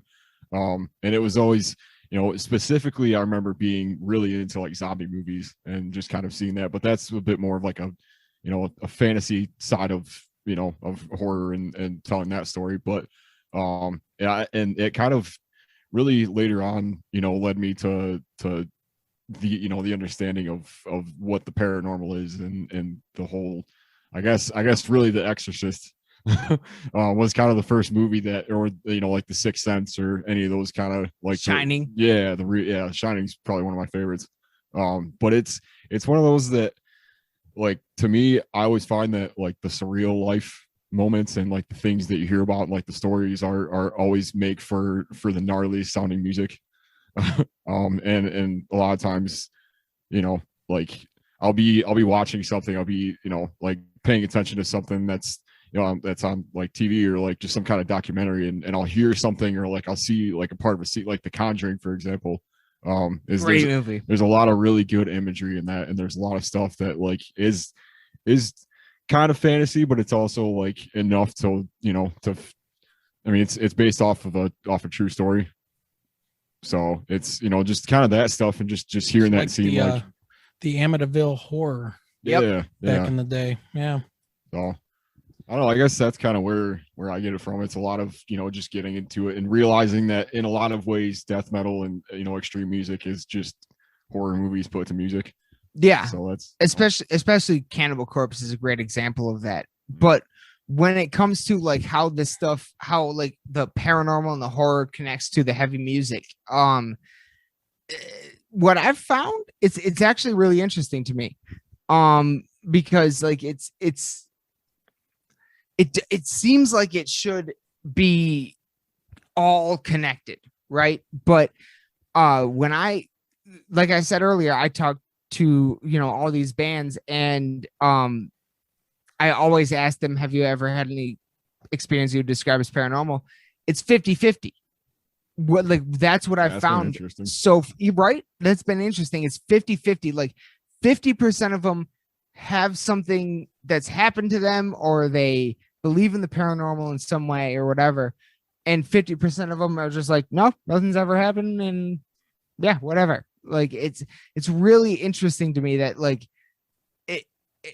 and what was there's a band that actually disbanded now that we had on called Bravura. Yeah. They were a great band, actually. They had some amazing music. And we had the singer from that band, Steve, on our Halloween episode. Oh yeah. What was it, like last year or 2 years ago? I can't remember. Yeah. Last year, had to have been last year. But I texted a whole bunch of bands that we had on to be on the Halloween special, and he was kind of the only one that hit us back, and he was like, I was like, anybody from your band that's into horror stuff or paranormal or anything that wants to be on, they can be on. He's like, honestly, I'm the only one that's into this. I'm like, you're in a metal band. How is everybody not into this? Right. And apparently they weren't. So it's been kind of interesting, because I thought that with that question, everybody would have something in this, especially in the heavy metal genre. But what I found is it's kind of 50-50. Like it's not everybody. And it's about 50-50 is what I found. Yeah, I remember oh geez, I'm trying to remember. Rust in Peace by Megadeth, and they did Hangar 18, right? Yep. It's like, okay, so they're into something, or they're exploring something. Do you guys have any songs in Bog Wraith that kind of get into that, or paranormal, or with your songs? Is there a ghost story in there somewhere that you're telling at all in any of your music? I've never even asked him that. That's a good question. Well, that's kind of tough too, because again, it's a lot of the lyricism comes from my singer, and so and a lot of your stuff is concept. Yeah, it's pretty. I would say it's a lot more driven in that sense than it is about like real life stuff. I think Haunted was one of the first ones that we wrote for that's on Viscera. It's the first EP that we wrote. I think that's one that's pretty close. I mean, it's kind of, I don't know. It's kind of about suicide, but it's also about like just being possessed. So we have a lot of those songs. What do you guys feel about possession, demonic entities, and taking over people? I'm seeing lots of heads moving around, and there's lots of silence. It's one of those questions. Dun, well, dun. to me, it's kind of the reason that I sort of struggled for a while, like really just getting into like the classic horror movies and stuff, specifically The Exorcist. Because I mean now I feel like it is like scary just based on what we know about it. But at the time it was kind of it seemed like something that was actually possible. And I feel like anytime I see any of like the Exorcism of Emily Rose, I think. Oh yes. Movie. Yeah. Oh man. That yeah. And just I don't know, seeing stuff like that, like it kind of, I have to get an exorcist on our show. Yeah. That would be awesome. Oh my God, that would be amazing. That would be awesome. It's I see everything. I got some crazy stories about that. I've had some strange paranormal, I guess you could describe as paranormal experiences. Have I ever experienced anything personally that would lead me to believe that, possession is possible? Not really personally, but I mean, some of the accounts, it's a lot like the UFO stuff. Like I've never seen a UFO personally, but you guys have, and a lot of all the millions at this point of accounts can't be wrong. Like there's something going on. Like, well, that leads me to my next question then. The government is officially coming out and saying that the UFOs are real. Project Blue Book was on Joe Rogan. He had a guy on, and he said Project Blue Book was put together specifically to discredit and put out disinformation about UFOs. And, and he cites national security and all that. And yeah, we had a Cold War going on with the Soviet Union. We had a bunch of nuclear weapons pointed at each other, and everybody was, freaking out about who's going to shoot first and all that stuff. So, we didn't want to talk about having openings in our national security, I guess, shield or control. And these crafts seem to appear and fly around and do all kinds of things that make no sense.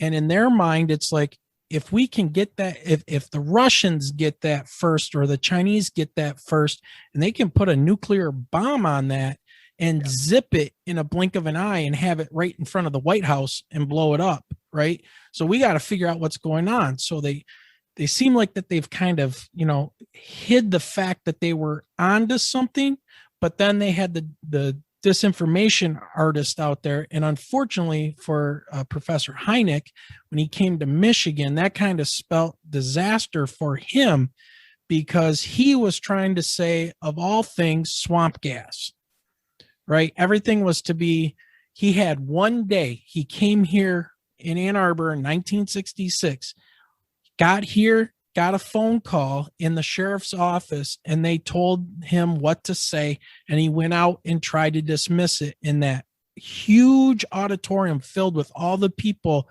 And I've got a guest coming on who was alive during that time and witnessed all of this stuff. And one of the things that he says in his email to me is the amount of panic that was going on in Michigan and in that Ann Arbor, Jackson, Hillsdale College area, the panic that people were having because they were seeing these things. The police were seeing them and chasing them and had no explanation as to what was going on. And then they were just hand waved off and said, it's swamp gas. And that's where people just kind of lost it. And then it was later that Hynek, left Project Blue Book, and then Project Blue Book kind of closed up. So what do you guys think, or what's your feeling on now the government saying, all right, 40 years later, I guess the cat's out of the bag, guys, this is real. What's going through your mind? I mean, it's crazy. What we're seeing right now, especially with the Tic Tac. Yeah. Yep, Tic Tac. Yeah. Video. And what's his name? Fighter pilot. I can't remember. Oh, David Fravor. Fravor. Yes. Yeah. Yes. Fravor being on Joe Rogan and all that stuff. Like, and then, like with this report supposedly coming out, in the next month or so? Yeah. In like June 10th. June 10th. Yep. Yeah. There we go. It's it's really weird because it's like there's the Bob Lazar thing, right? Like, and I don't. There are some holes in his story, I guess, but he seems pretty legitimate. And he actually lives in Michigan as well. Yeah, another Michigander. Yep. But there's weirdos up here.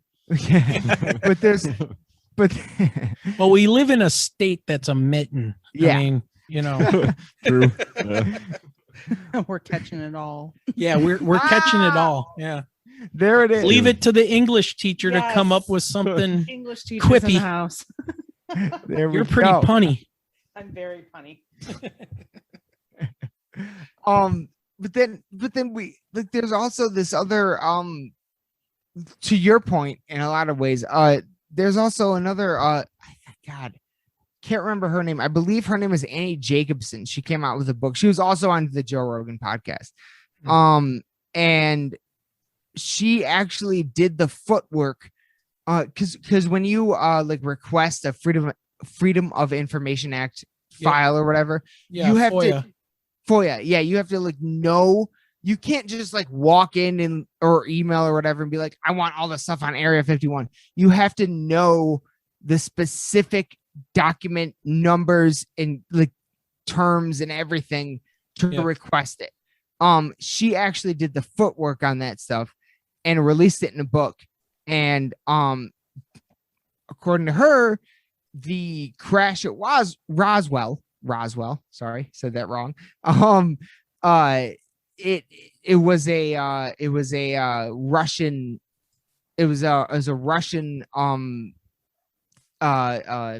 aircraft that penetrated the United States airspace far enough into where it and ended up crashing in Nevada. It was like a spy satellite or something. And the government, according to her story, the government at that point in time was like, we're better off letting people think it's a UFO than letting the public know that Russians got this far undetected into our airspace. That whole national security thing again. National security, exactly. So but at the same time, I also 100% think that the United States has crafts that are above top secret, that are flying around. They're testing things that the public doesn't know about yet. So I now, do you think that technology that they're using to get that machine that's above top secret, as you say, do you think that is salvaged technology from something that might have crashed or found? Maybe they found something. I mean, it's totally it's totally possible. I really see, again, I want to believe, like, right. it's hard to, like, I don't really have like a specific, like, belief on any of this stuff. I'm fluid in it. Like, I go with the evidence kind of, and it's that kind of thing where I kind of, I've never seen one, you know what I mean? But at the same time, like, do I think that it's possible the aliens have, or something has crashed here? Yeah, totally. But also, like, I don't know if you guys ever heard of it, but there was a show on the Sci-Fi Channel. Sci-Fi Channel. In the early 2000s called Fact or Faked. Oh yeah. Yeah. There was an episode of that show where there was a guy in Lapeer, Michigan, actually, to bring it back to Michigan, a guy in Lapeer, Michigan, who developed a pulley system where he had blocks, giant blocks, the same size as you see in the Egyptian pyramids. And he developed a pulley system where he was able to move them with one hand.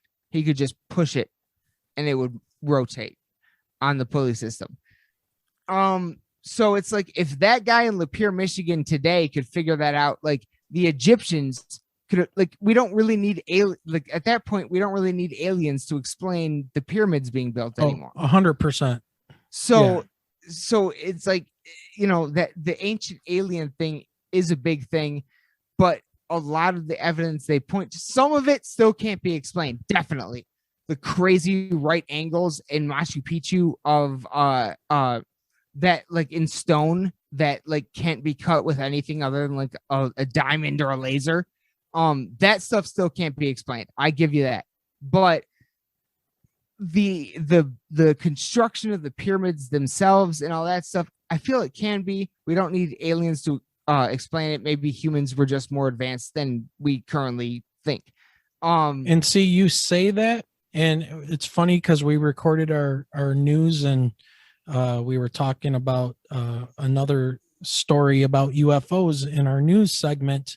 And whenever somebody says that, and this is what bothers me because of the whole ancient aliens idea, is that if you say, you know, we don't give humans enough credit for their ingenuity back, we've been on this planet in our current form, according to scientists, 1.8 million years, same brain size, everything.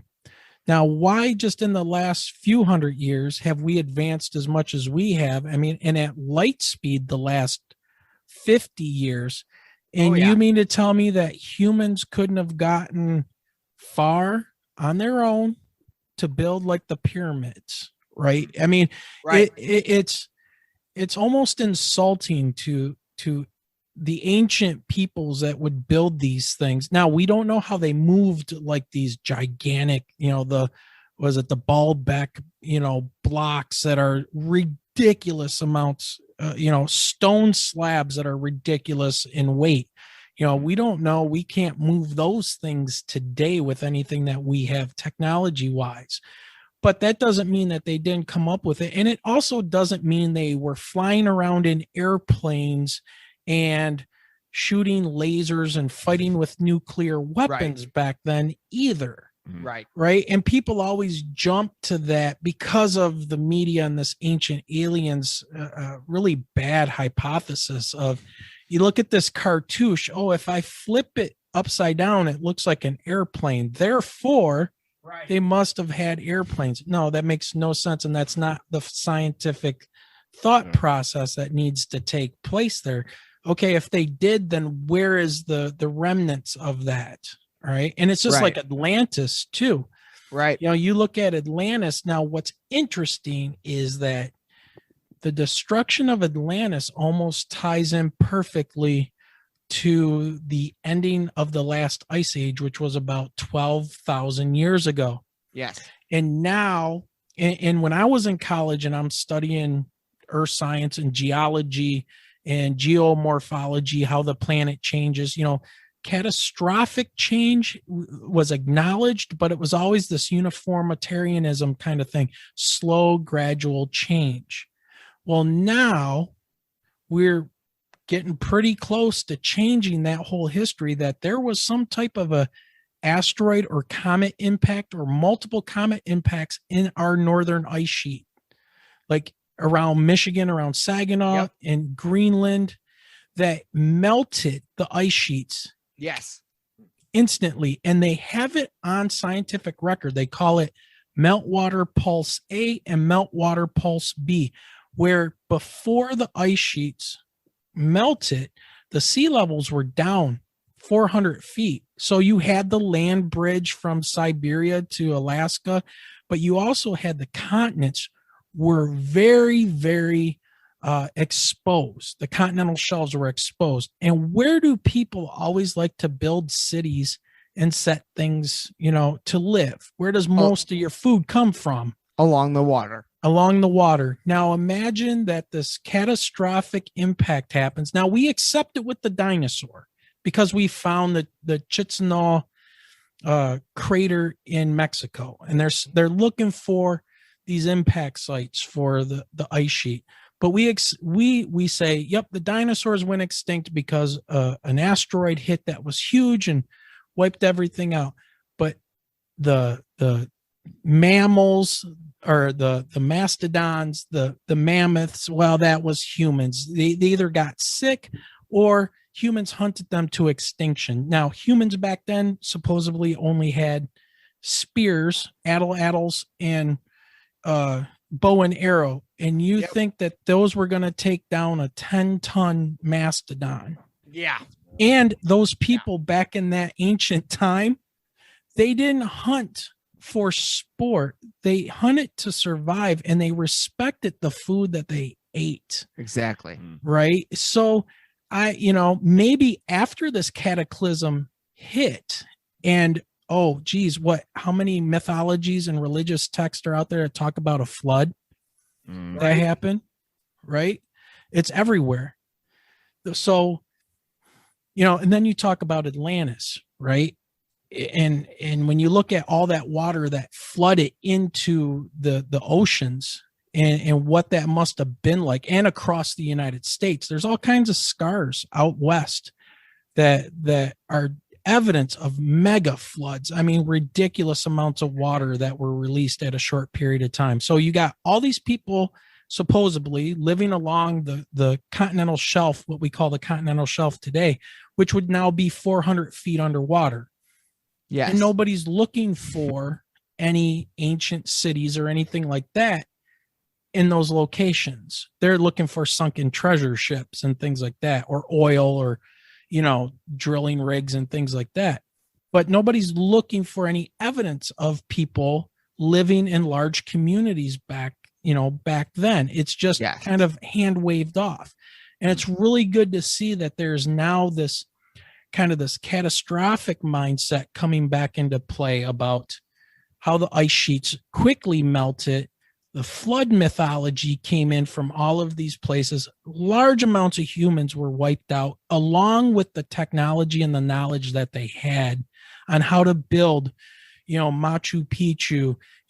These people were mining solid blocks from a mountain 3 miles away, going down 10,000 feet down a mountain and back up. Yeah. And then building all their food and everything, they built terraces to grow food up in the mountains. Now, you want to live in the high areas to probably stay away from floods, would be my thing, right? Yeah. Hey, you ask anybody that survived Katrina if they're still living below sea level in New Orleans. Yeah. My guess would probably be, if you survived it, you probably don't want to live in New Orleans anymore. But, so I guess to my point is, you bring up the guy that built the pulley system. Yeah. And people instantly jump to, well, maybe there was aliens or whatever these things are that we're seeing and we don't know what they are now. Maybe they were around back then and they probably interacted with humans as much as they do now, which is scare the crap out of us or whatever it is that they do. But that doesn't mean that humans didn't advance still. Right. Right. I mean, oh yeah, we were hunter gatherers, and then they found like Göbekli Tepe, which goes back to like 12,000 before the end of the last ice age, and it's all buried, and it's 3-dimensional carvings in stones that are like, what? Insane. Hunter gatherers did this. I Right. thought you said they were running around in loincloths and killing animals and trying to grow stuff, and then a shoulder shrug. Well, maybe we were wrong, but you gotta give us more evidence. Well, that stuff is insane. It's really insane. So, I have something to add to this, but I'm gonna step go away for real it, quick. man. I'm gonna step away real quick, but I have something to add to it when I come back. All right, cool. But no, yeah. My sister has actually visited Machu Picchu. Oh, nice, nice. And she was like, it's unbelievable. Like and the other part, Göbekli Tepe, I think is how you say it, in Machu Picchu. Göbekli Tepe. Göbekli Tepe. There we go. Yeah. Tepe. It means pot-belly pig or pot belly. Right. Because they're hills. Yeah. And I'm pretty sure both of those locations have not even been fully uncovered, right? Yeah. That's correct. Yeah. So we don't even know they're still working on it. Like there's still more to go there, more to discover. That and who knows what they'll find. Like it's really insane. All that, yeah. Like and that is, and I think I saw you guys post something about did you post something about Graham Hancock? Do you know who Graham Hancock is? Yeah. Okay. Yeah. Yep. No, Fingerprints of the Gods and what's the latest? The Fingerprints of the God Fingerprints of the Gods is his first book into this. Yeah. And his second one is Magicians of the Gods. Yep. There we go. Yeah. Yep. Yeah. No, don't get me wrong. Like he has definitely he did release a book that was kind of all in on the 2012 end of the world thing. But outside of that, I do think, a lot of his stuff is accurate, and I see he asked the right questions, right, and that the questions themselves are very threatening to those that are established. That's what I'm saying. That's exactly what I was gonna say. Is that that there is this science is fluid. Like the idea of science is any provable theory that we have right now could one day be proven to be wrong, because there's a new element of proof. So it's constantly evolving. Yeah. To your point about Graham Hancock is that, just because Graham Hancock was wrong on one thing doesn't mean everything that he's ever produced is going to be wrong. 100%. We've all been wrong about things before. That doesn't null and void everything we come up with now and into the future. Right. So that mindset again, hey, let's go back to the beginning of this conversation and talk about the gatekeepers, right? Yes. I mean, there's gatekeepers everywhere, and they want to protect what's theirs, even in geology and science and all of that. Yes. And I don't know.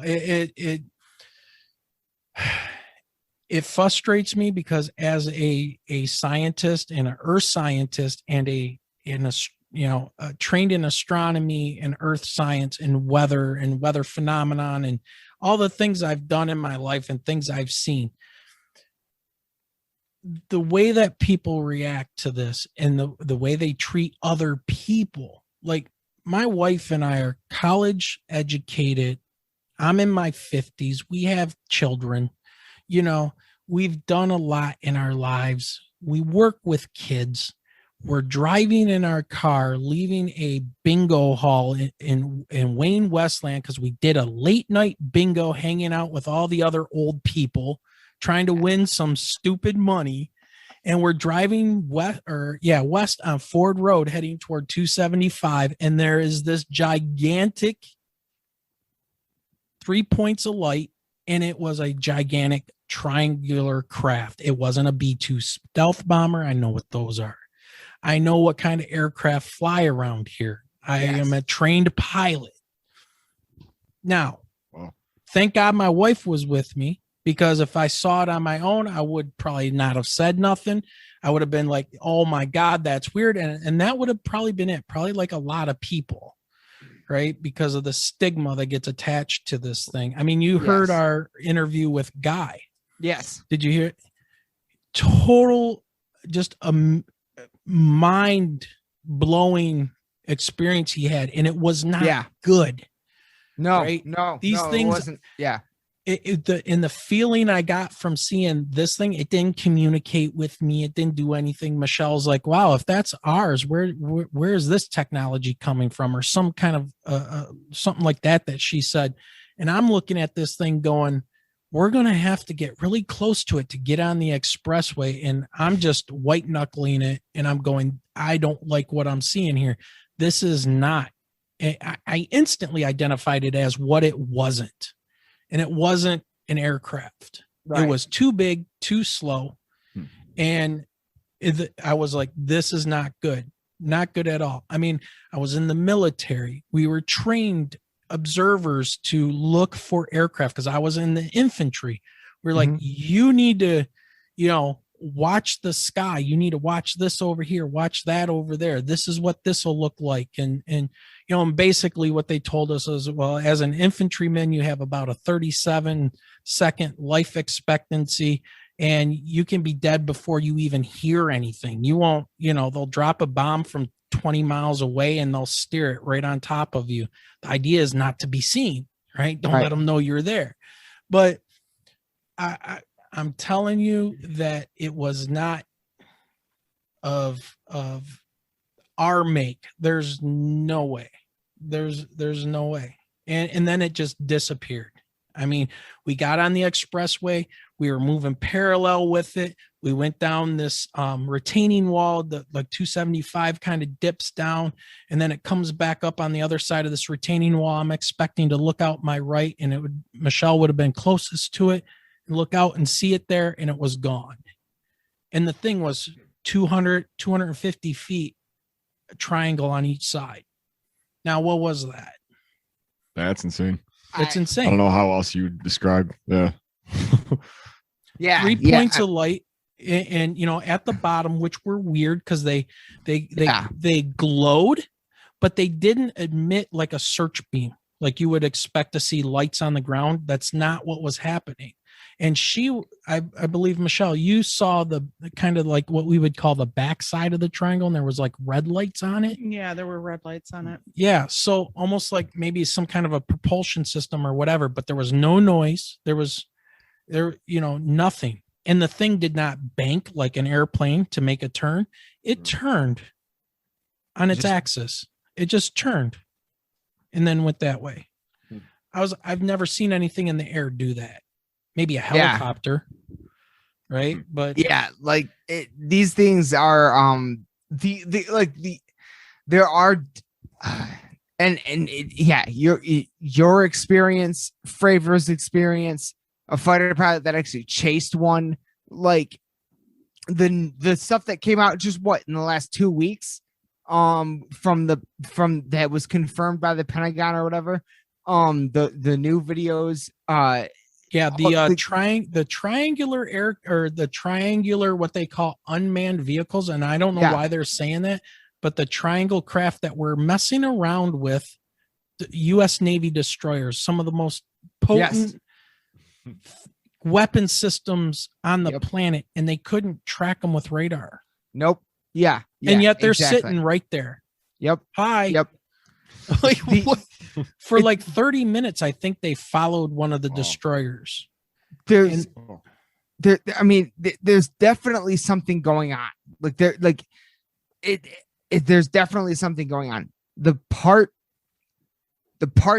like the only part that's hard for me personally that it's aliens is I mean, okay, so you're a science teacher, so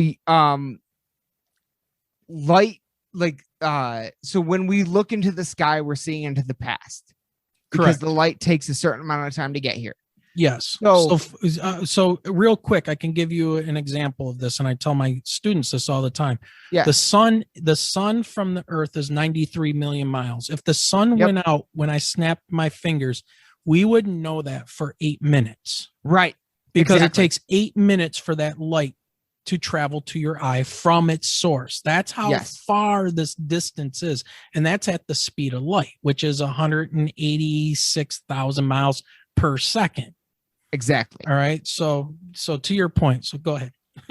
So for like in the time that human beings have existed to be able to, have any sort of technology, radio broadcast or whatever, it only goes out a certain, like there's a certain radius where it's going out.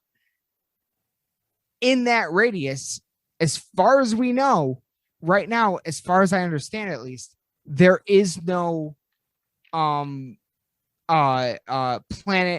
that could have intelligent life.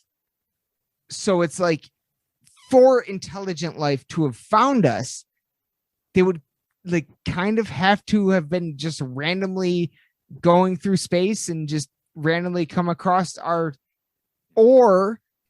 signals, or the ancient alien theory is accurate and they've been here since the beginning.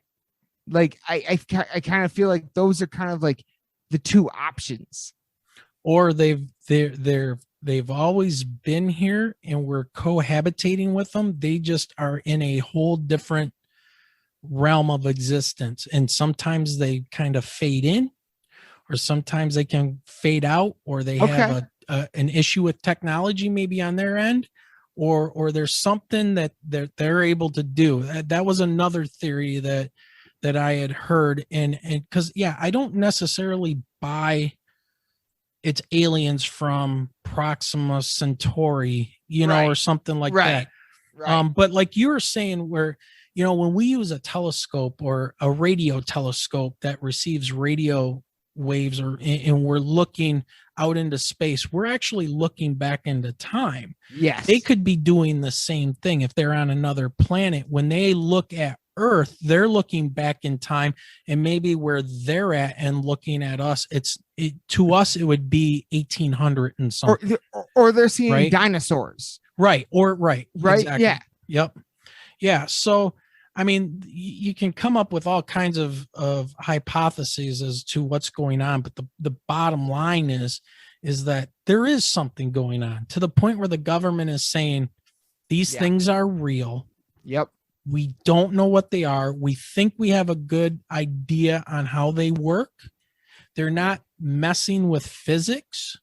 They just have a better understanding of it. Well, they're doing things, as far as I understand, according to Fravor, at least. They're doing things that physics, according to physics, shouldn't be possible. Right. And one of the things that Fravor talks about is the whole concept of inertia. So you guys all experience inertia, right? So if you're in your car and you're driving 60 miles an hour and you go to make a left-hand turn, people in the vehicle lean to the right. Right. Because your body inertia says to keep going in that straight line unless something acts upon you. Well, you got your seatbelt on, you become, attached to the car, but you can feel your insides of your body sliding still. It gives you that butterfly feeling, or a roller coaster or whatever. Your stomach and gut still want to go up over the top of that roller coaster, but yet your body's dropping straight down. And there's that disconnect of your body, your insides kind of keeping up with your outside, so that's inertia, right? So he's saying that the tic tac is zipping all around. and then, you know, pointed up at him and then started coming up toward him. And then he chased it and then it disappeared. Right. Right. But what makes sense is, what did we as humans just do? We just flew a helicopter on Mars. Right. So exactly. So that's basically a probe, right? Exactly. So wouldn't it make sense if extraterrestrial intelligence, wouldn't it make sense for them to send a probe as opposed to an actual being? You know what I mean? Well, and that makes me wonder, you know, as we create robots and AI and things like that, that look like us, but they look really creepy when you don't see them with their human faces on and things like that. Super creepy. It is very possible that the grays and the big eyed, you know, quote unquote aliens are those probes, probe, right? Android probe of some kind. Yes. Right. Yes. Exactly. Seeing what we're doing and why do we have nuclear weapons and what are these things and why are we detecting these strange signals? And they have a technology, whoever they are, have a technology or an understanding of how the universe works better than what we do. I mean, who knows? All I know is that it's a mind blower that the government's finally coming out saying that this is real. It's mind blowing that my wife and I start a private Facebook group, just leaving it linger out there after we saw this thing. Like, has anybody seen anything? Let's get your stories, you know, join our Facebook group or whatever. And we're over 2,000 people now telling us their stories. It blew up. It blew up. And then I was like, maybe we should start a podcast. It's like, and now this is blowing up. And like, what is going on? And it's amazing. It is the power of the internet and whatever, you know. But yeah, just strange experiences, man. And I'm just glad now, like when I was talking to Guy, that I want people to understand that they are not alone. They should, you know, if they see these things, don't feel castigated, right? Demonized. Right. You don't want to talk to anybody about it. Fine. Maybe it wasn't a pleasant experience. Guy had a horrific experience. That was not a positive experience. It was at all. not. And if I was to chalk up what our experience was in my mind, to me, it wasn't a positive experience because I mean, nothing bad happened. Right. And no other weird stories or anything happened after we saw that. But the feeling that I got was, well, first of all, my adrenaline was going nuts because fight or flight was getting ready to, was going off like crazy. I'm thinking, I don't know what this thing is. I got to protect my wife. We're driving in a car and we're stuck on a road, you know, and I only have so many options. Okay. So now I'm going back to my military training. I'm looking at my situational awareness, and then I'm thinking tactical awareness. What can I do with what I'm picking up in my situation? Right. So, you know, it was not good, but you know, and then again, it just disappeared. It was just gone. And, you know, some people, you know, I don't know. One of the groups of people that we were trying to think about getting were the Ariel school children. A couple of them that have grown up, you know, the story about were visited in the. Oh yeah. Yeah. I know that story. Yeah. Zimbabwe. Yes. Yeah. So we would like to get them on and see, because some of them saw the same kind of a creature or whatever it was. Yeah. And one said that it was talking to her and she got the idea of watch out for technology. Your technology is going too fast. Be careful. Like telling this little kid this. Another one talked about the environment, how you're destroying the environment and be careful. And right. So she was getting a different kind of a message. Yes. Yeah. So, you know, it would be really interesting because they all told the same story. Like the next day when they interviewed them, the BBC, you know, interviewed them and had the psychologist there. And he's like, they're telling the truth. There's 100%. No lie. They're not lying. And it was like all the kids, And then the teachers, that was a whole nother story. I guess they were visited and told, if you talk about this, you'll never teach again. We will make sure you don't, ever work around kids or anything like that. So they never said anything. I think one teacher came out later. Yeah, it was one of the male teachers, but he was kind of like turned to the side. His voice was altered. Yeah. Yeah. Okay. Still to this day. Yeah. Yeah. Like 30 some years later, he, still didn't want to put out there. Well, they had said that he would have lost his job because they were going to accuse him of either like drinking on the job or something to that extent, so that he would lose his teaching license and not teach again. And basically be labeled the crazy guy of the town. Right. Which they've done very successfully. They did it to Ann Arbor in 1966. Yep. Told everybody that it was swamp gas. Yep. So. Oh, that's okay. I know I get a raised eyebrow whenever I say things, even around to my friends and coworkers. Sure.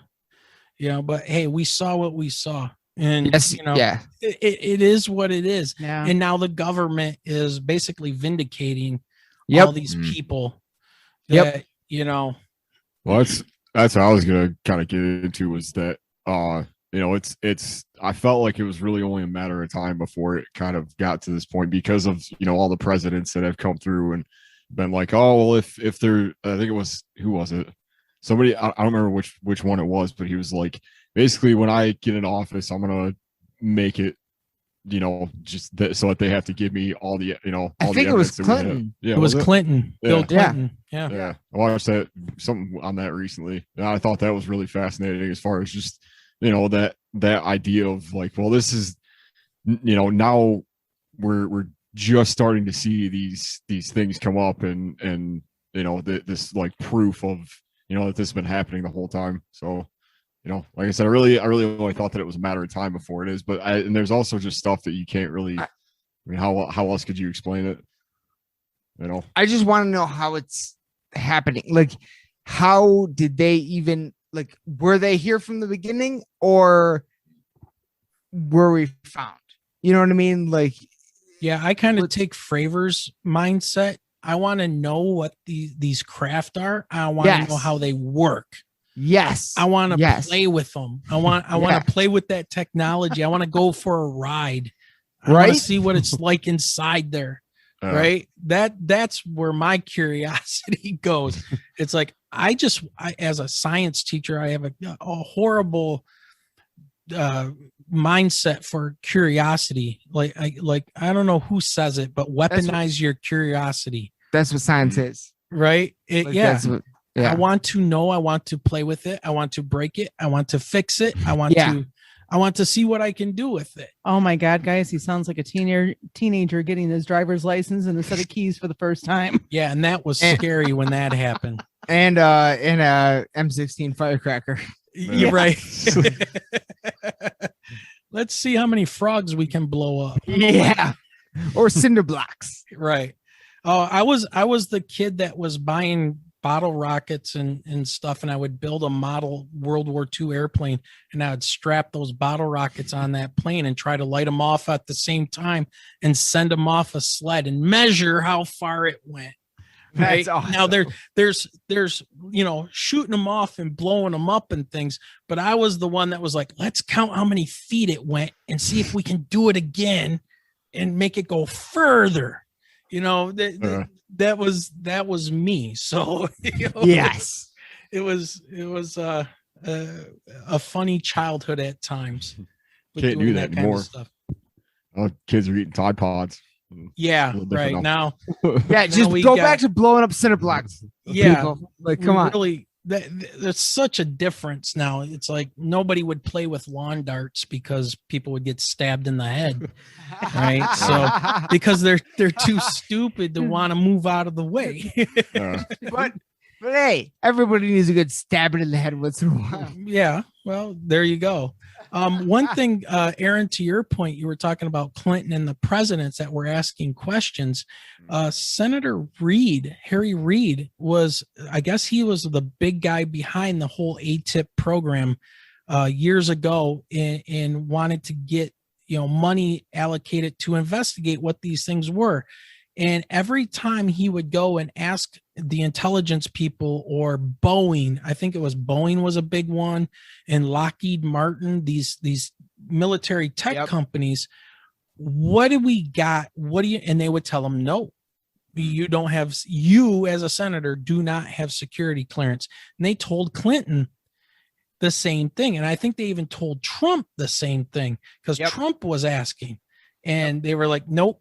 And I heard one person say something I thought was critical as to why they don't tell senators. You would think, oh man, you better tell the president for, you better. This person said, and I wish I could recall who it was, but I'm taking in so much anymore. It's like, I don't remember, but they said, why would you want to tell a temporary employee your highest secrets? Right. Yeah. And I was like, temporary employee? Oh crap, they're elected. Mhm. Yep. They might not be there next time. Yep. Yeah. And you're disclosing, oh, I get it now. Right. And that was a light bulb moment. So I was like, oh, these politicians aren't going to be able to tell us anything. This is going to have to come from those people, right? That are actually in control. Yeah. Yes. Right. Yeah. So cool. All right. Well, God, we've been talking a long time. We have. This has been amazing. This is crazy. It's just been. We didn't even get into Dogman. Let's take a break for a minute, come back, and let's get back on the whole Dogman conversation, because we went on some crazy tangents, which is cool because that's kind of what a podcast is. It's the art of the podcast, 100%. Join me, George Norrie, for the Worldwide Contact in the Desert Virtual UFO Conference, June 25th to June 28th. Contact in the Desert is an epic weekend of adventure, jam-packed with exciting explorations into UFOs, ancient civilizations, AI, crop circles, forbidden archaeology, disclosure, and the newest evidence of ongoing contact, sightings, and leading-edge science. This amazing weekend delivers more than 130 presentations and special events showcasing 67 speakers from all over the world, with 2 extra weeks to view your favorite leading experts, including Avi Loeb with Clyde Lewis, Linda Moulton Howe, Paul Hellyer, John Lear, Russell Targ, David Childress, Doc Wallach, and more. With breaking articles in the New York Times and acknowledged naval sightings, and more importantly, the new release of classified documents on the day of the soft opening of Contact in the Desert, we are your source for inside information. Join us June 25th at contactinthedesert.com to get your tickets today. Make contact, contactinthedesert.com. All right, we're back. All right, so let's get back at it. So we've gone off on this crazy tangent, and we're talking about UFOs and things. Dogman. Now, where are you guys at right now? I think our audience would find this interesting. Right now, Aaron and I are in Mackinac City, Michigan. We are up here celebrating his birthday. His 27th, correct? 27th. Happy birthday. Hey, thank you. Funny because the 7th year is always the year of the Dogman. Okay. But very true. We are up here in Mackinac. But yesterday we got here last night. Yesterday we went to the Leelanau Peninsula. I want to give them a shout out. We went to the Leelanau Peninsula to the Northern Latitudes Distillery. That's what it's called. Check them out on Facebook and Instagram and all social media. They also oh no, I don't know if they ship or not. I was thinking of another one. But yeah, Northern Latitudes Distillery, which has the Michigan Dogman Moonshine. And people, you can't see it right now, but it's a pretty wicked picture on a nice bottle. Gorgeous. Absolutely. Gorgeous. Yeah, I forgot this isn't on video. Absolutely Michigan Dogman Moonshine. And that's we kind of went up there for that. The Manistee National Forest, which is on the west side of the state, is kind of like the one of the biggest hotspots for Dogman sightings, especially Reed City, outside of Bray Road in Wisconsin and stuff. They've got their thing, but in Michigan, the Manistee National Forest, Reed City, and the Northern Latitudes Distillery is where you might find Dogman. Now we you found had about put 3 of them. you had put some pictures up on Facebook, and I kept seeing Bigfoot. Yeah, up here in Mackinac, up here in Mackinac, there's a whole bunch of Bigfoot statues all over town in different stores and stuff. And yeah, every time I saw, like, literally earlier today, we were driving to actually, one cool thing actually is there's 2 spots in Michigan, 2 of 7 on Earth international dark parks. And what those are the places scientifically located on Earth with the least amount of light pollution. So you can see the stars better here than anywhere else. There are only 7 on Earth. 2 of them are in Michigan. And one of them is right up here next to Mackinac. And so we went walking around there earlier, and but on the way there, like, literally, we were driving there, and there was just like a vacant, like a empty, like a store with nothing in it that went out of business or whatever. But they still had a Sasquatch statue outside, and like, we were driving, and I just saw that, and I immediately pulled over and hopped out of the car. I was like, we gotta get a picture with this. So yeah, there's tons, like the upper part of Michigan. Yeah, we love Sasquatch apparently. Did you really see Sasquatch if he wasn't blurry though? That, well, that's part of the criteria for actually seeing Bigfoot. That is kind of thing. I find it strange that they have the Sasquatch statues up there though, and not statues of Dogman. I mean, there's nothing there. Honestly, we went to the Northern Latitudes Distillery yesterday.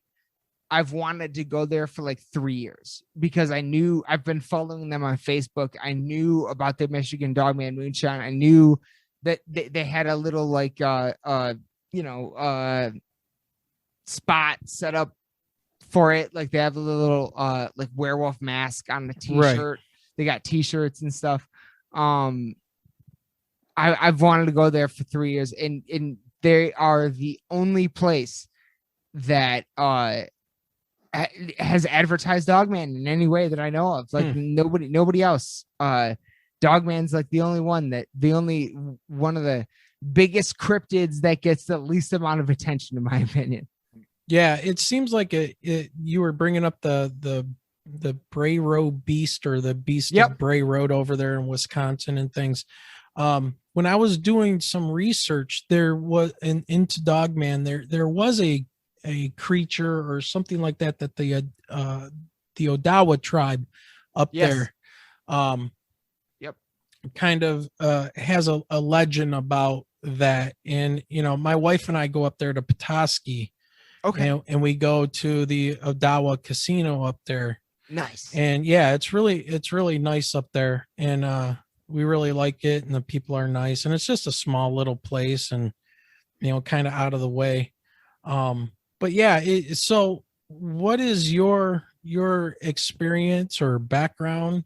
I know you were interested in our episode on that, and yes. It was new. It was something new to me. I mean, I've learned so much just doing this podcast. The 1966 UFO Ann Arbor flap thing, never heard of it. I'm 50 years old. I never heard anything about that ever. Nobody spoke of it at all.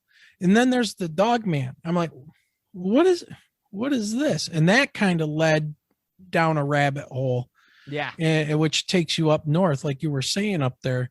So what do you have? Well, I mean, I know that the reports of a Dogman in Michigan go back to the 1800s. I believe like I can't remember, 1890s, 1860s, something like that. Where like lumberjacks in like eastern Michigan, right kind of by where like Bay City is, I think, saw something. They reported something to that they thought was a dog man. 87. 87. Okay. 1887. And reports with the Native Americans go back even farther.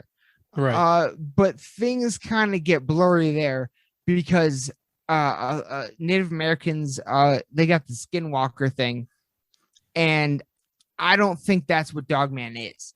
Maybe I'm wrong, I don't know, but yeah, like that. So reports go back for actually like quite a long time, and it's surprising to me that not as many people have heard of it, but for me personally, well, my first potential experience happened long before I knew what it was. My family used to have a cabin in Prescott, Michigan, right by Elbow Lake in like Skidway, like right in between West Branch and Tawas. Oh yeah. Yep. Right in between there. We had a cabin up there, a family cabin, and I had this experience. Like, look, I could be remembering this wrong. Like, I was very young. I understand how memory works, and it's like not totally accurate and everything. But I vividly do remember this happening. We always used the back door, like in the breezeway, as opposed to the front door, because the front door just led right into the living room, and nobody ever really used the front door. We always like pulled around back, and there was this like the cabin was kind of on like a U-turn, so like we go out the front door and you're on one side of the road, you go on the back door and you're on the other side of the road, U-turn, you know, where the crest of it or whatever. Mm-hmm. So but out back there was also like this a path cut, like there were no trees, like it was like a driveway, Okay. through the woods in a way. And I just remember walking out one time.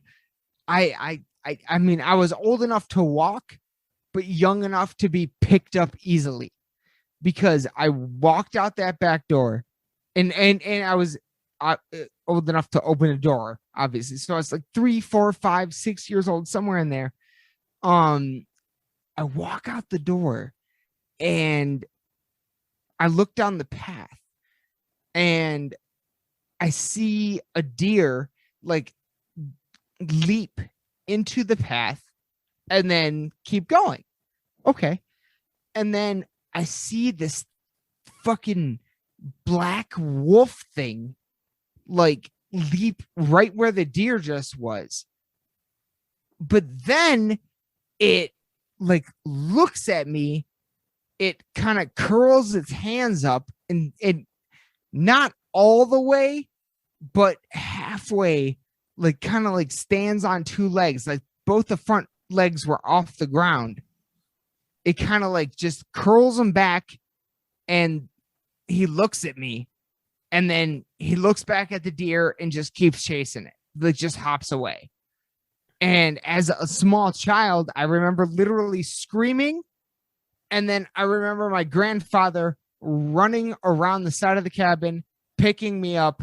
Again, I was young enough to be picked up like that, and just taking me around to the front of the cabin where everybody else was. I was a small child. I don't know if this was an accurate memory, but like I remember this vividly for some reason. And that was, I mean, I at that point in time, obviously I'd never heard of anything called the Dogman. I don't know anything about Dogman at that point in time. It wasn't until years and years and years later that I discovered the mythology of the Dogman. So yeah, like that's kind of my story and like my introduction, I guess, with it. Outside of that, it was the woman, Linda, crap. What is her name? I can't remember her name right now. The author of Weird Michigan, book.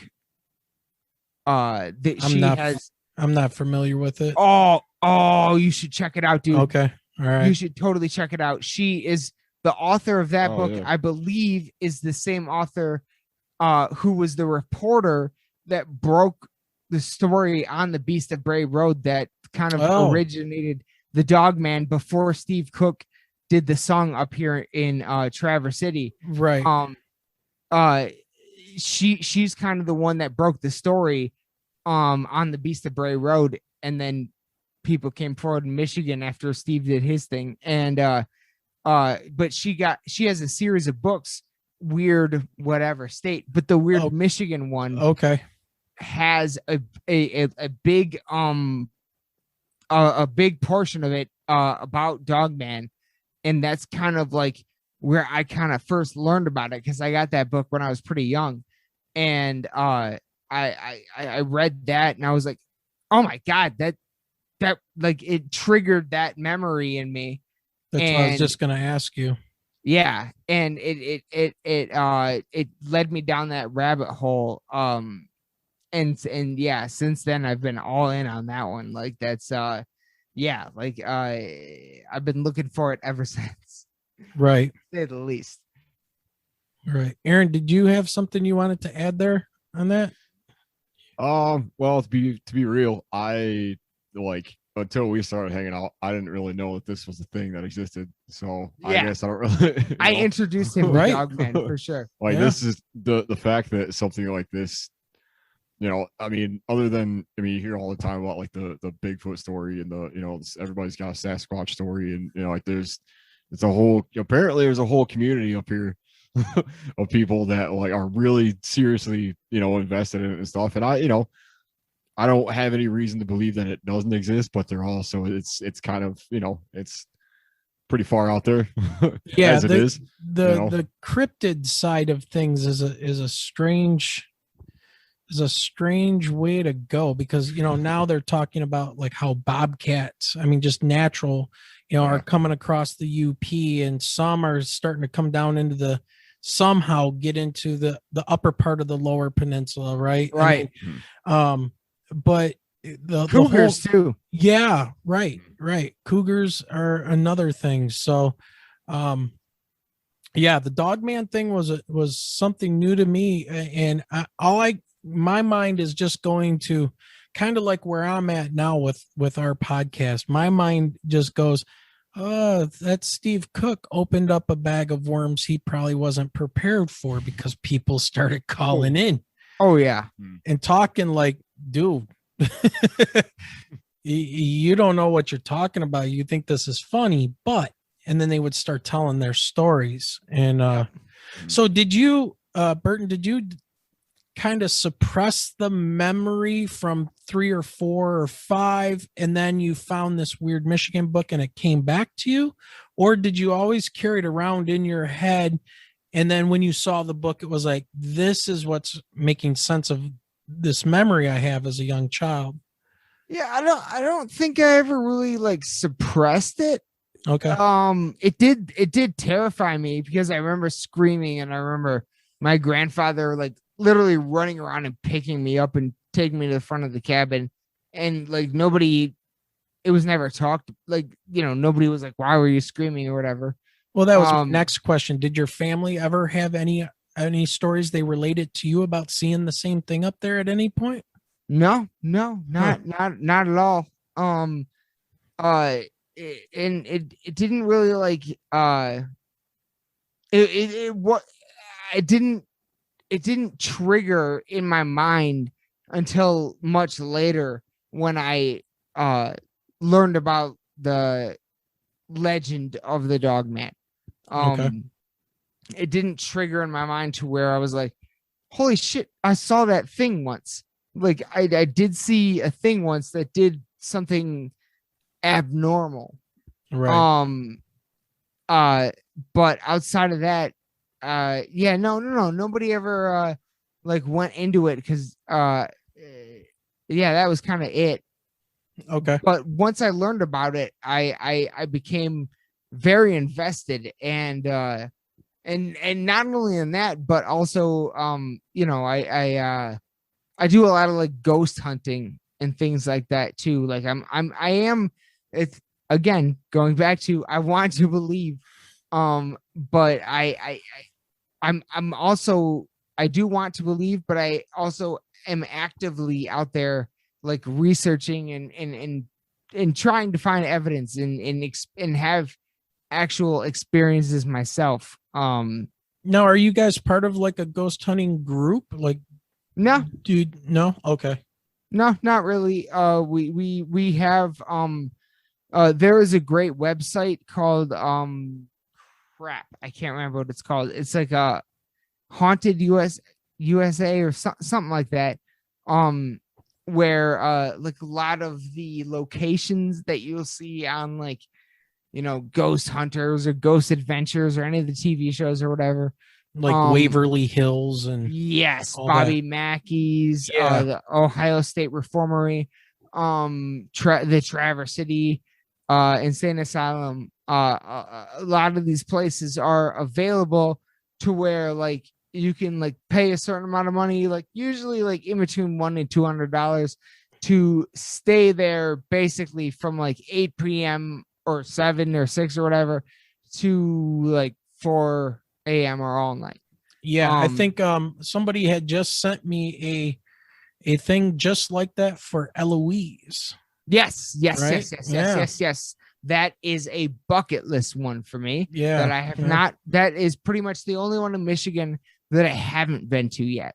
Okay. Besides that, that one and the Traverse City one are like the only two big ones in Michigan that I haven't been to yet.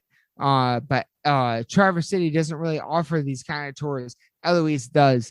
So I'm planning on doing that this summer. But yeah, it's something I actively look for. You know what I mean? Yeah. I'm actively like trying to find the thing I want to believe in. You know what I'm saying? Sure. You're trying to prove it. You're trying to find that Right. evidence. Yeah. Right. And as certain people would say, and if Guy, you're listening, I'm looking at you. Be careful what you wish for, and be careful what you open yourself up to. So, you know, you never know what might open up and you know, you fall down that rabbit hole of all this crazy stuff, right?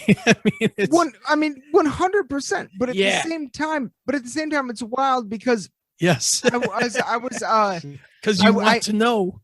well, I did I investigated the Randolph Asylum in Illinois. We Oh, went down to Illinois. We did the Randolph Asylum, and we were in the attic, where there is nothing. There's no lights. There's nothing. Pitch black, like absolutely pitch black. And we were up there during a thunderstorm. Like the thunder, I could see and hear the thunder coming in through the cracks of the wood and everything.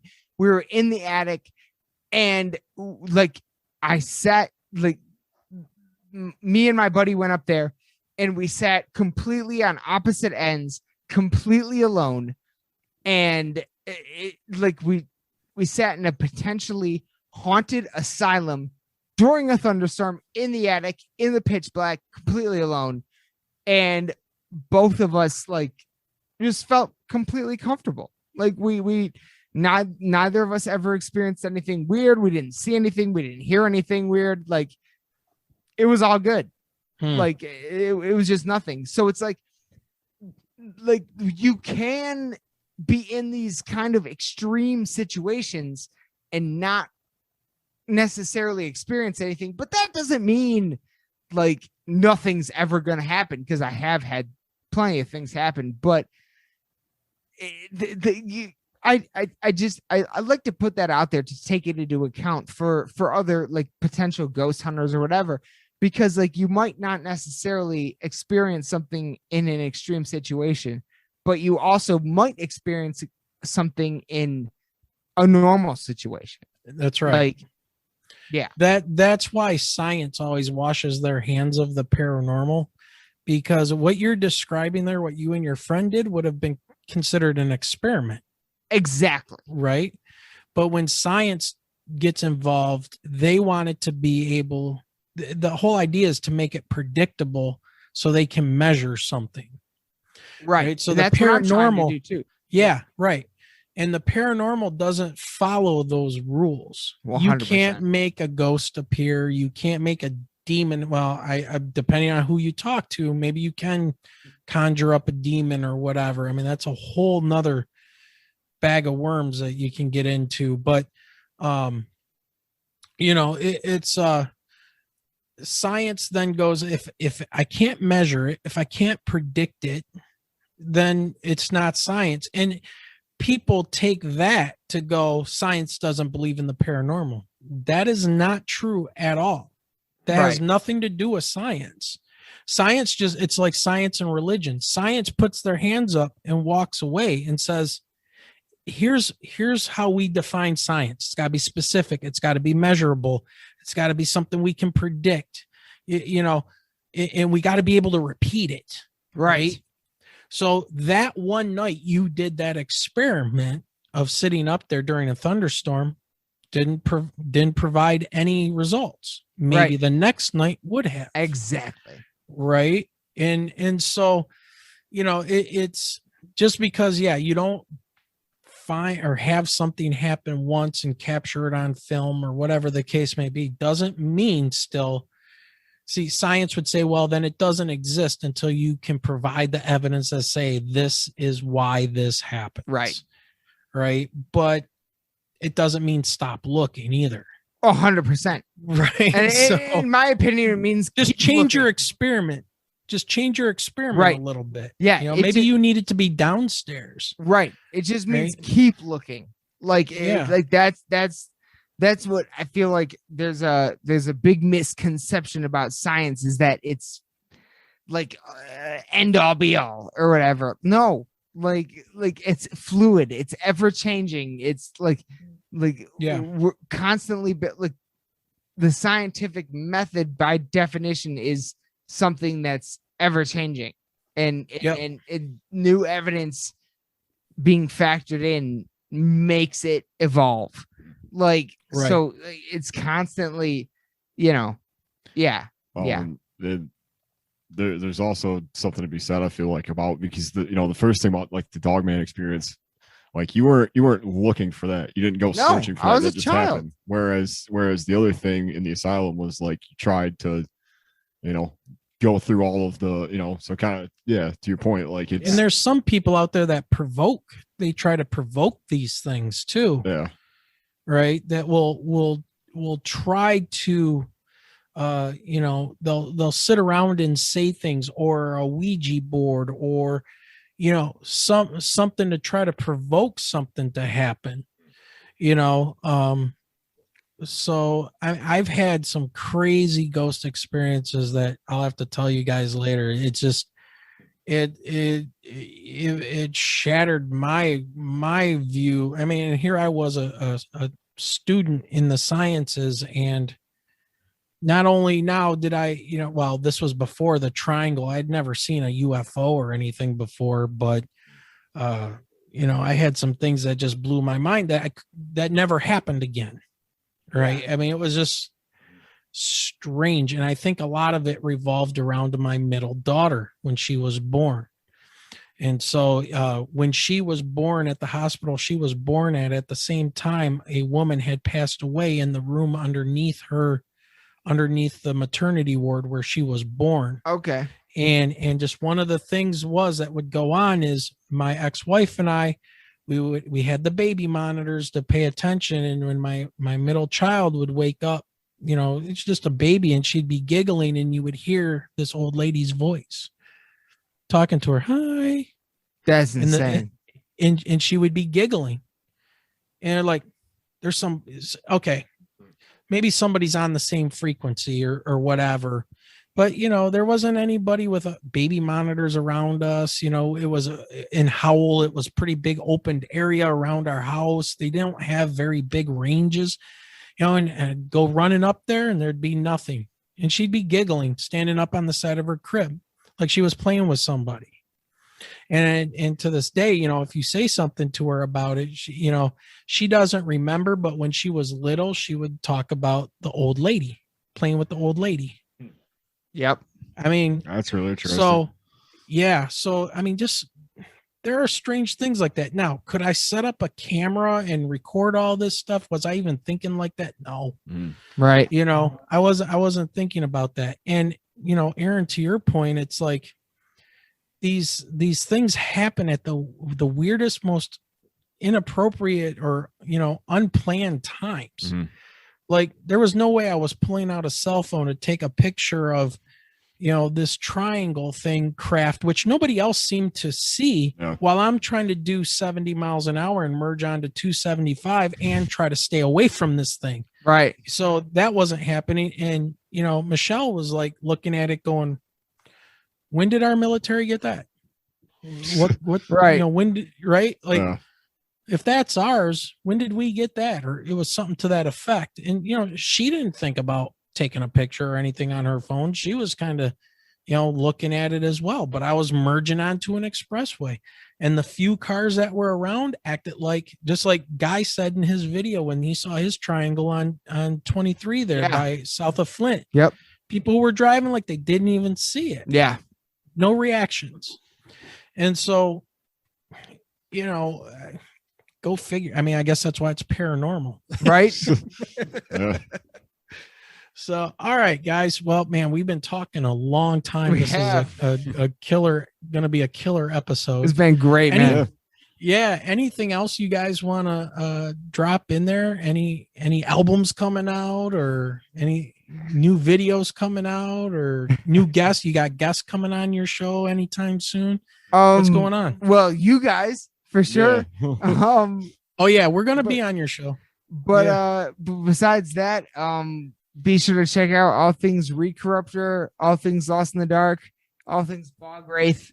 You can take it from there. Yeah. I guess as far as music stuff goes, we're definitely in the process of writing and putting some stuff together for the next release, and it's gonna be different. Like I'm pretty excited to see kind of where all the different motivations coming from, and with the year that we've had in the past, like there's a lot to say right now. So with COVID and everything else. Yeah. So yeah, there's that. We're still working on stuff. We're pretty open as far as, like podcast guests and stuff. We got quite a few more album reviews coming.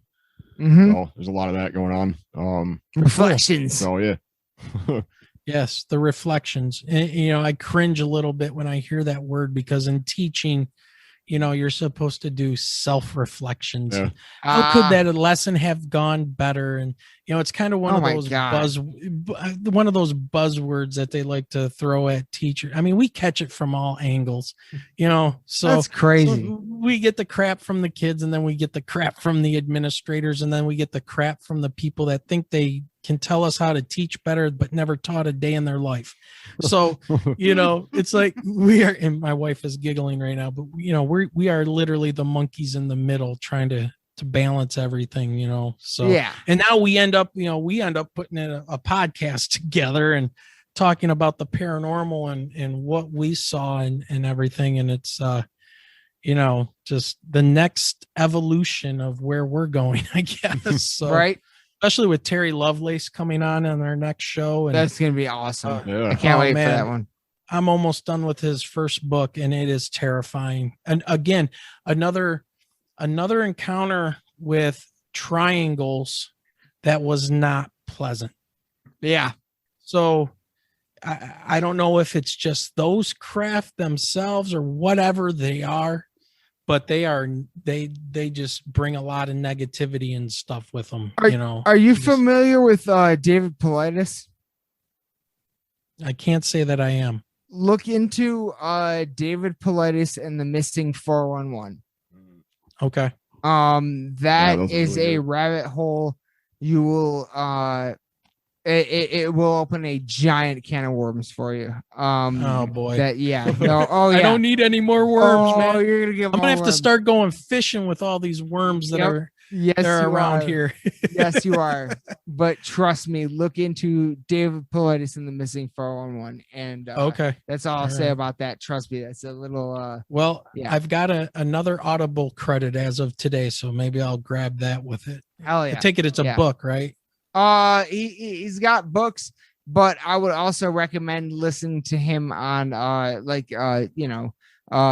Coast to Coast AM YouTube channel. Oh, okay. Or Yeah. or Joe. I can't remember if he's ever been on Joe Rogan, but whatever like interviews you can find with him on YouTube, I recommend. Because he's another one kind of like Graham Hancock, where he's looking into something that kind of nobody else is looking into, and when he started looking into it, like things were kind of weird. Like it, Oh, yeah, man. you'll see it when you look into it. It's He's one of those guys that knows how to ask the right questions. Yeah. And is the only one that sees what he needs to ask. Yeah, like and that unsettles people. I guarantee once you look into it, you guys will have an episode about it. Like, because it is really fascinating and really like weird. Like it's awesome. Yeah. So you're gonna have a lot of fun with that one. I guarantee it. Is that the one that's got the what is it? It's not on, or yeah, maybe it is Amazon. There's some shows that are about it. I don't know if it's the same as the. He does actually have one or two movies about it on Amazon Prime. Okay. If you got the Amazon Prime video thing. Yep. That was where I first heard about it. Yeah. Missing 411. Yeah. Okay. Look into that. Is that in reference to like people, like a number of people that were missing or something? I don't necessarily know where the 411 comes from, but his whole thing is about missing people with very specific circumstances. It's a profile. He's built a profile, and it's just these missing people that meet these specific circumstances that are very, very strange and don't make any sense. So yeah, I think you'll really enjoy that. You'll really like that a lot. Cool. All right. And well, anything else you guys want to add before I turn off the recorder? No. I'll stop recording. All right, cool. I'm good. All right. Aaron? Just thanks for having us on. Yeah, no, this was awesome. This was absolutely amazing. Absolutely. I was glad we could set this up and get you guys on here. And I mean, two of my favorite subjects, well, now anyways, metal and the paranormal. Yeah. So you are the first podcast to ever have us on as a guest, and we can really? Yes. Yeah. And we can never ever thank you enough for that. This was tremendous fun, and we had a blast. Yeah. Well, we were glad to have you guys come on for sure. Definitely more fun to be had. Definitely. Because when we come on your show, the stories to be told. Oh, I cannot wait. That's a whole nother paranormal in of itself. I will email you within the next 48 hours of some dates that we might be able to line that up. So, all right. Well, thanks guys for coming on. We really appreciate it. Great conversation. Kind of went all over the place, but hey, it's a podcast. That's the what do you expect? Podcast. Right. All right. Well, thanks, guys. Yeah, thank you. Thank you later. so much for having us on, man. We really appreciate it. Absolutely. All right. Take it easy, guys. Well, that was a great conversation with Burton and Aaron tonight. Yeah, that was really cool. Can't wait till we get a chance to talk to them the next time on their show. Yeah, well, we will be on the Lost in the Dark podcast. Those details will be released once we get something set up. So for sure. Exchange some stories from back in the day of heavy metal in Detroit in the 90s.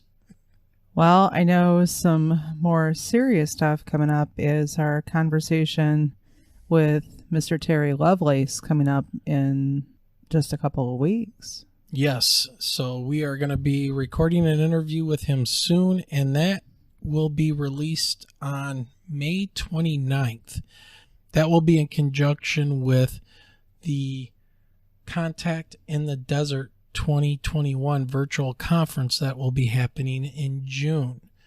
Very cool stuff. So if anyone has never heard about Devil's Den, you definitely want to stay tuned in for episode 6 and our Yes. conversation with Mr. Lovelace. It is a terrifying read, to say the least. Be on the lookout for that coming up soon. Again, that will be released on May 29th of this year. So very soon. All right, guys, we're going to close it up for tonight. Yep, I agree. It's been a long day, a long conversation, which was very, very cool. And again, thanks to the guys from the Lost in the Dark podcast, Aaron and Burton. You guys were cool to have on. Hope to do something with you guys soon. All right, everybody. I think we're going to wrap it up. All right, guys, have a good night. Have a good night. And remember, keep your eyes to the sky.